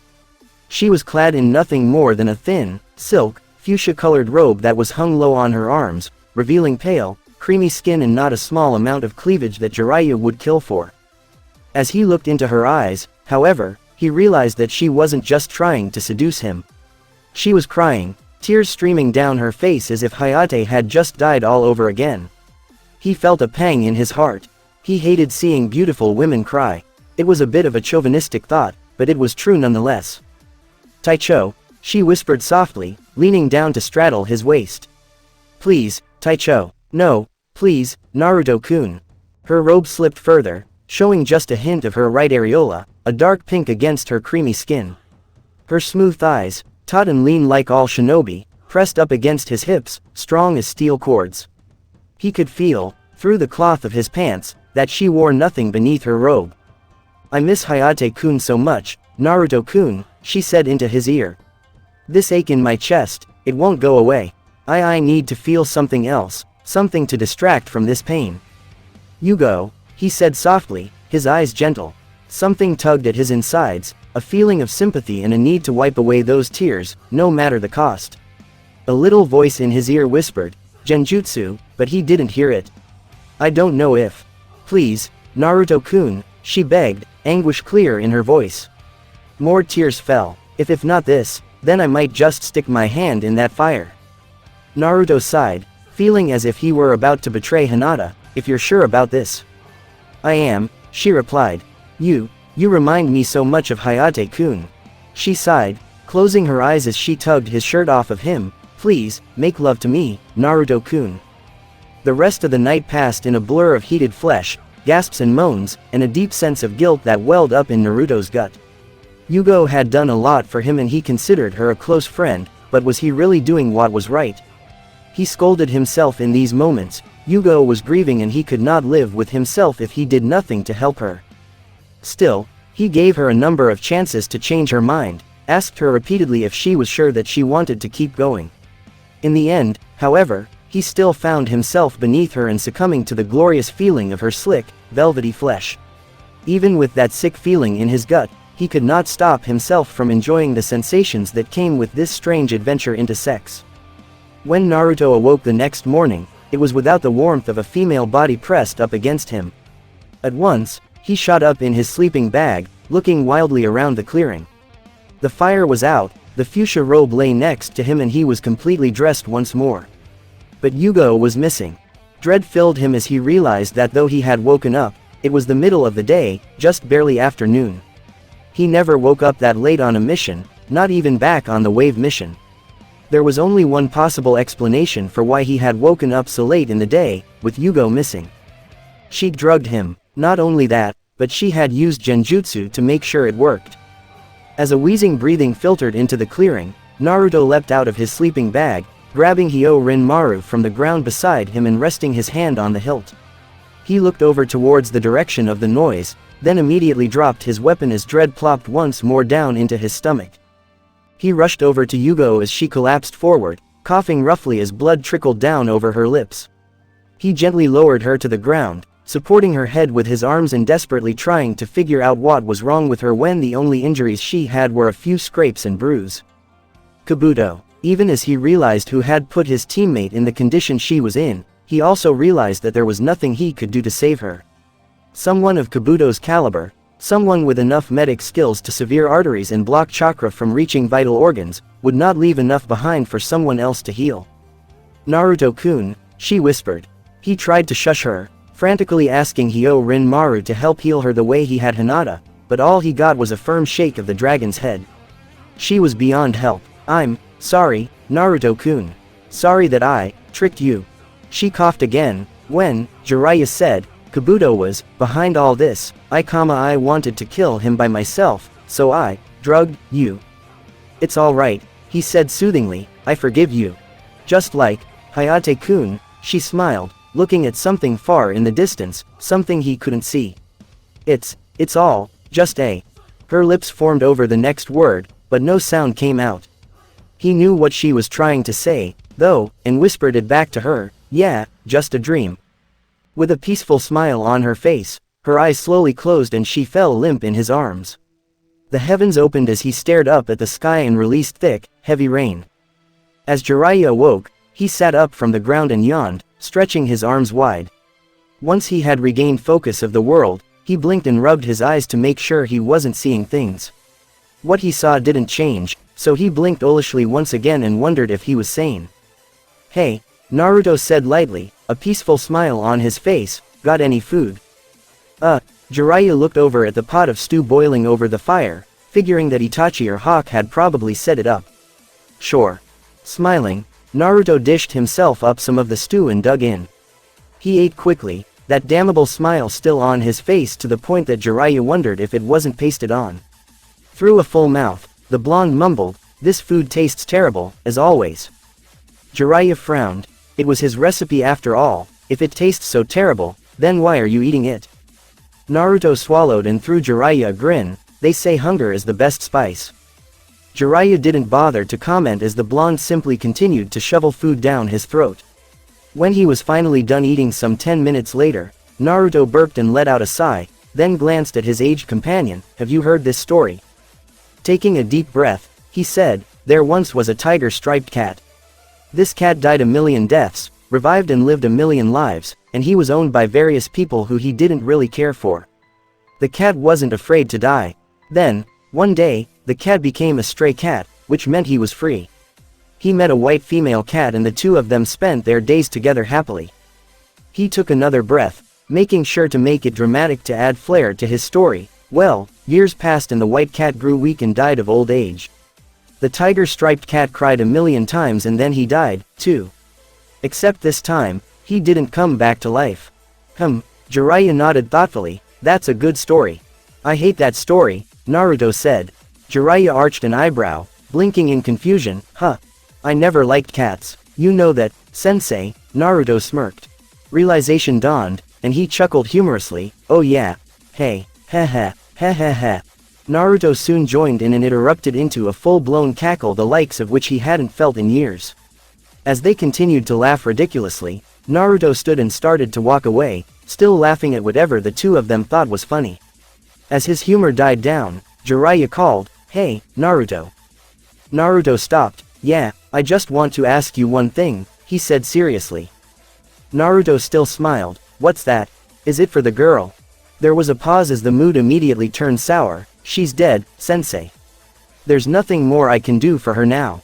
With those haunting, pain-filled words hanging in the air, he walked back into the trees and vanished. Absently, Jiraiya wondered if he'd ever see him again. Naruto landed silently on the large wall, much like the wall that had guarded Ekigoya Rokube's little corner of the world as well as the place Kimura Izumin had inhabited. This wall, however, was much larger and much more intricate than those other walls. This wall was a wall worthy of a royal castle. Indeed, that was what this wall guarded, a large, tiered castle with at least 4 floors and reaching at least 4 stories. Several guards were in place around the perimeter as well, protecting their liege from any outside threats. They were all samurai, but he could see a couple of ninja perched atop the roof of the vast structure. Hopping down off of the section of wall he'd climbed atop, Naruto squatted down in the shadows, trying his best to remain hidden from the scores of enemies littered across the sprawling grounds. As soon as the guards defending the first of many gates turned around, he took his opportunity and dashed towards them. The first guard lost his head, quite literally, and fell to the ground with a vicious spray of blood. As the second guard turned to investigate the sounds that had undoubtedly caught his attention, Naruto thrust forward with his sword, catching the second man in the stomach with a brutal stab that literally destroyed his insides. To make sure that the man couldn't speak or even die slowly, Naruto pulled out a kunai from the holster on his right leg and jammed it up through the man's chin and the roof of his mouth, doubtlessly severing his tongue. Pulling his knife loose, Naruto allowed the man to fall to the ground and finish dying. Savage anger, Naruto hissed as he dumped both bodies into the moat on the other side of the wall, anger and misery. Making 2 clones and sending them to the small house that was also on the grounds, he crossed the small bridge cautiously, peeking around the corners of the other wall on the opposite end. 2 more guards, 2 more men who would die because Kabuto had decided to kill one of Naruto's friends. Sheathing Hyôrinmaru as he grabbed 2 kunai, he dashed out between the 2 sentinels and threw the kunai in his hands. With 2 identical, sickening thuds and 2 identical spurts of red blood, both of the guards collapsed to the side, dead, with a kunai sticking out of their skull and their eyes wide open in death. He stalked up behind the kunoichi, holding his sword ready. She was pacing around her room, but she wasn't looking behind the unfolded wooden blind that allowed her to change in privacy. If he were to be honest, he didn't think she deserved that Chunin vest she was wearing. You had to be an idiot to ignore a very good hiding place. As she turned her back to him, he leapt out of his spot and raised his weapon silently. She didn't even realize he was there until it was too late for her to do anything and she had a sword sticking out of her chest, piercing her heart. He pulled his sword loose with a spray of blood, watching as the warm corpse slid to the floor, releasing a steady flow of crimson onto the wood tile. Throwing the other 2 guards into the moat, Naruto turned a single eye back at them as the dead bodies slowly floated away, by death's invitation. He descended upon the second kunoichi, sword flashing as she looked up at him. She barely dodged out of the way, but she managed to escape his steel. She squared herself, moving into a taijutsu stance that he didn't recognize at all. He scowled. He needed to finish this quickly. With a soft swoosh, he disappeared and rematerialized behind her. Before she could so much as register his presence, he had already lopped her head off. She fell to the ground, blood squirting out of her neck and very much dead. Pulling a kunai from his holster, Naruto dashed towards the next gate, the one that would bring him closer to the towering castle that he needed to infiltrate. As the guard turned in his direction and seemed to see him, he threw his kunai and watched as it sunk into the man's forehead, knocking him backwards into the ground, dead. Before the second guard could even turn around and register that he was there, a second kunai had appeared in his hand and already been thrown. It sunk into his neck, cutting his vocal cords and severing his throat. With a defeated and desperate gurgle, he fell to the ground, suffocating on his own blood. Naruto turned at the gate, dashing with full speed up the winding steps that would take him to the castle. As a shadow looming around the corner courtesy of a torch revealed the presence of yet another guard, Naruto drew his sword and lopped off the guard's head, killing him instantly. The body fell to the wayside, but Naruto paid it no mind. The mission specs that had led Yugo to travel to this place and, inevitably, to her death were flashing through Naruto's eyes. Yakushi Kabuto is currently leading the Otogakure army while Orochimaru recovers. Assassinate Yakushi Kabuto and cripple the enemy forces. Mission rank S. Yugo had taken this mission for the purpose of killing the man who had murdered her fiancé, Gekko Hayate. While she hadn't been lying about needing comfort from Naruto, she had had an ulterior motive behind it. While Itachi and Hawk would respect her wishes, Naruto would never have let her do this mission alone. The blonde raced up the stairs, the castle tears coming closer and closer as he continued upwards. On the last leg, however, he heard voices at the end of the path, revealing the presence of samurai guards. He scowled. He didn't have time to eliminate all of the men who guarded Kabuto. That would take him all night. Just as he was about to round the corner and run into another pair of guards, he leapt upwards and vanished without a trace, the samurai sentinels none the wiser. He landed and reappeared behind one of the ninja guards on the first tier. Silently, he impaled the shinobi on his gleaming silver blade. Knowing that he couldn't escape the guards below if he just let the body drop, he held onto it after sheathing his weapon and grabbed two kunai. He threw them both with all of his might, then drew a third and shifted slightly. He threw that one as well, this time in a direction across from his. The first two kunai buried themselves into the backs of the samurai guards' skulls, killing them and severing their medulla oblongata. The third kunai sunk into the throat of the ninja guarding the opposite end of the first tier. He fell from his perch and off the castle entirely with a silent gurgle and a violent spurt of blood. Letting the first body go, he allowed it to fall to the unforgiving earth. He vanished again, reappearing behind an alert ninja on the second tier. He decapitated the nin and let the body fall, throwing the head towards the shocked ninja guarding the other side of the tier. With that shinobi preoccupied with his comrade's head, Naruto buried a kunai in his head right between his eyes. There were two more ninja on the third tier, each one dying as Naruto sliced their heads off. They too fell off of their tier, and then the castle altogether, one landing in a pile at the base, and the other landing in the moat with a distant splash. Though they had been slightly on guard because of his suspicious noises, they weren't prepared to face him. The ninja perched on the fourth tier were a lot more prepared than those who died before them, but they were only B-rank ninja at best, and Itachi had insisted that Naruto be able to match him in hand seal speed before letting him go on any mission, so they were taken care of quickly. He watched, almost satisfied, as the last of the shinobi sentinels fell with a silent cry. Leaping through the rear window, Naruto crept up towards the silver-haired teen that seemed as though he were meditating on the floor. As he raised his sword to deliver the final blow, the teen's lips suddenly twitched into a smirk and he chuckled, My, Naruto-kun, coming up here all by yourself to kill me." Kabuto's cruel eyes snapped open, just like Yugo-san did.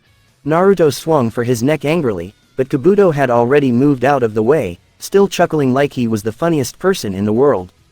A sinister blue glow lit up the silver-haired teen's hands as he settled into a taijutsu stance, still smiling that damnable smirk as though he were merely toying with the one his master called Dragon God.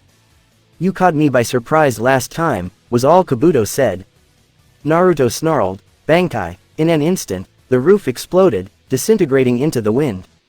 The floor had become slick ice as wings, claws, a tail, and a dragon's head made of frozen liquid formed on Naruto's arms, legs, and back. Naruto's eyes had transformed just as quickly to frozen glaciers with thin slits for pupils. "I know something you don't know, Naruto-kun," Kabuto said in a sing-song voice. "Shut up," Naruto yelled loudly. Yugo-chan was pregnant, Kabuto teased him. "Oh, it was only a few hours along, but I could still tell. She was carrying your child, Naruto-kun." "Silence yourself," Naruto replied angrily. "Before I do it for you." With a swing of his sword, Dragon made of Sub-Zero water soared towards Kabuto, who jumped away as the massive beast. It flew away and into the sky, where it became obscured by the dark clouds that followed Naruto's transformation. Kabuto turned his gaze back to Naruto, his smirk widening. "Go away, Naruto-kun," Kabuto said calmly. "Return to what you were, a memory of a pathetic genin with no talent whatsoever." "I will," Naruto stated lowly, finishing in a roar of, "Never be a memory." He stabbed his sword into the frozen floor, screaming, "Hentai!" Judgment. A jagged pillar of ice rose up at astounding speeds, consuming Kabuto and trapping him where he stood, a look of surprise and horror on his face. Several sharp spikes speared through it in a circle, stabbing through Kabuto's arms and legs and everything non-fatal. Naruto twisted his sword and several more pillars rose, shifting into icy blue dragons with red eyes and gaping maws filled with sharp teeth. Still more pillars rose in between the spaces separating the dragons from each other.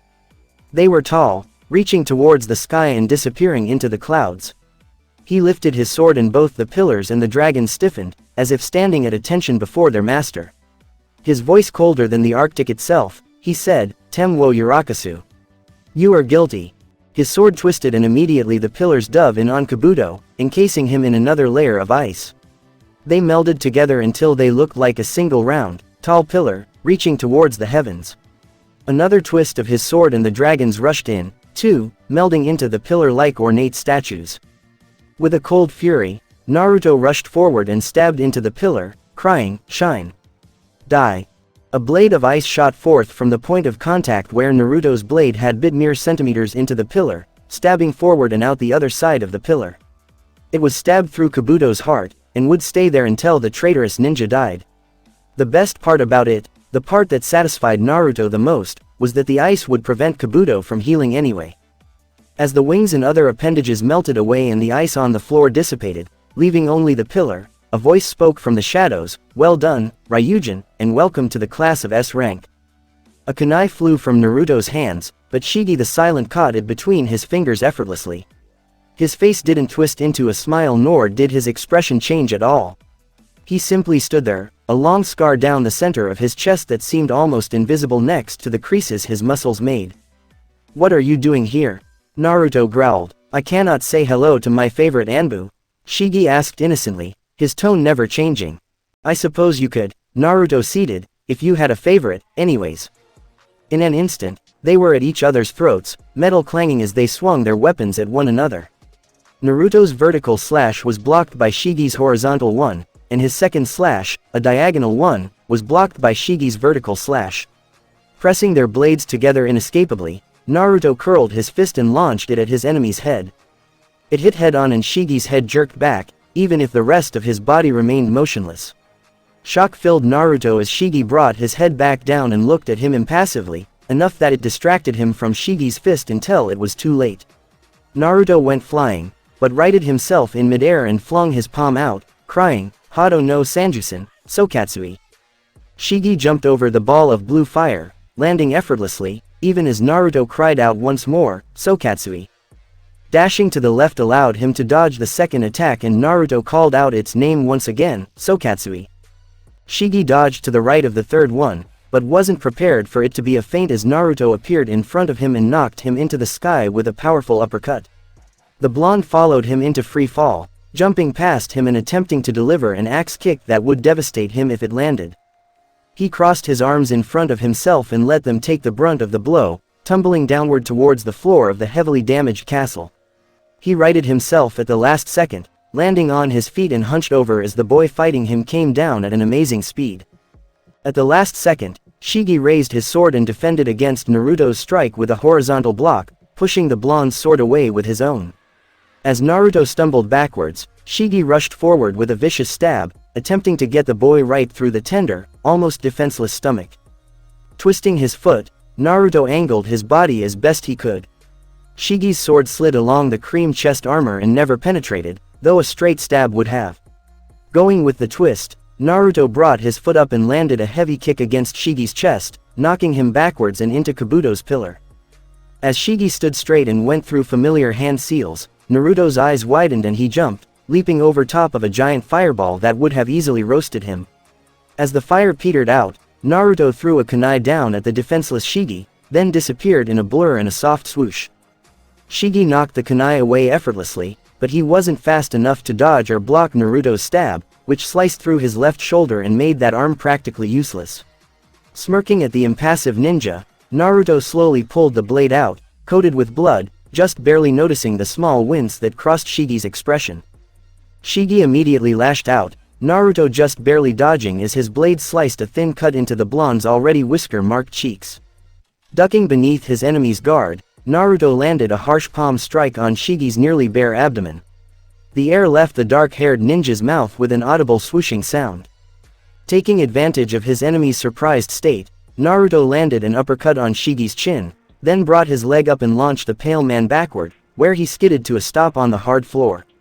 He stood up weakly, panting, and his face actually screwed up in pain, if only slightly. Walking up to the downed man, who clearly wouldn't be getting up for a while, Naruto raised his sword and prepared to make the final blow. Shigi merely looked up at him with those stoic eyes and asked, "Why do you so desperately cling to life?" "That I do not understand." Naruto didn't answer, he merely swung his sword. "Stop!" a familiar voice called. Naruto's sword halted mere inches from decapitating Shigi, the blade shining in the moonlight. Shigi didn't even let out a breath of relief. Jiraiya walked up from somewhere, though where he had come from was unknown to the blonde. Had he been here all along, waiting for this moment, or the moment when Naruto was defeated? Had he just arrived and merely wanted to interrogate this mysterious ninja?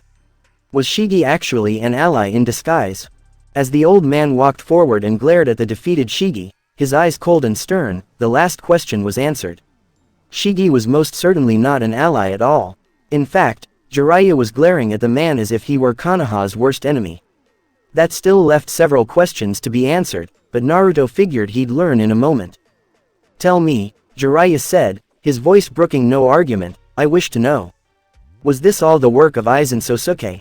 A smile actually curled on Shigi's lips as he dragged himself into a kneeling position, so sharp, as always, Jiraiya-sama. Yet, so naive. Fire lit up over the floors, reaching a meter tall instantly, as if it had been burning for half an hour. Shigi turned his gaze over to Naruto. "We shall meet again." Without another word, Shigi leapt backwards into the flames and vanished from sight. At hearing Jiraiya sigh, Naruto looked up at his sensei questioningly. Jiraiya shook his head and turned around. Naruto followed after him and the two of them vanished into the shadows of the night. Thanks for watching. I hope you enjoyed. The next part will be out soon.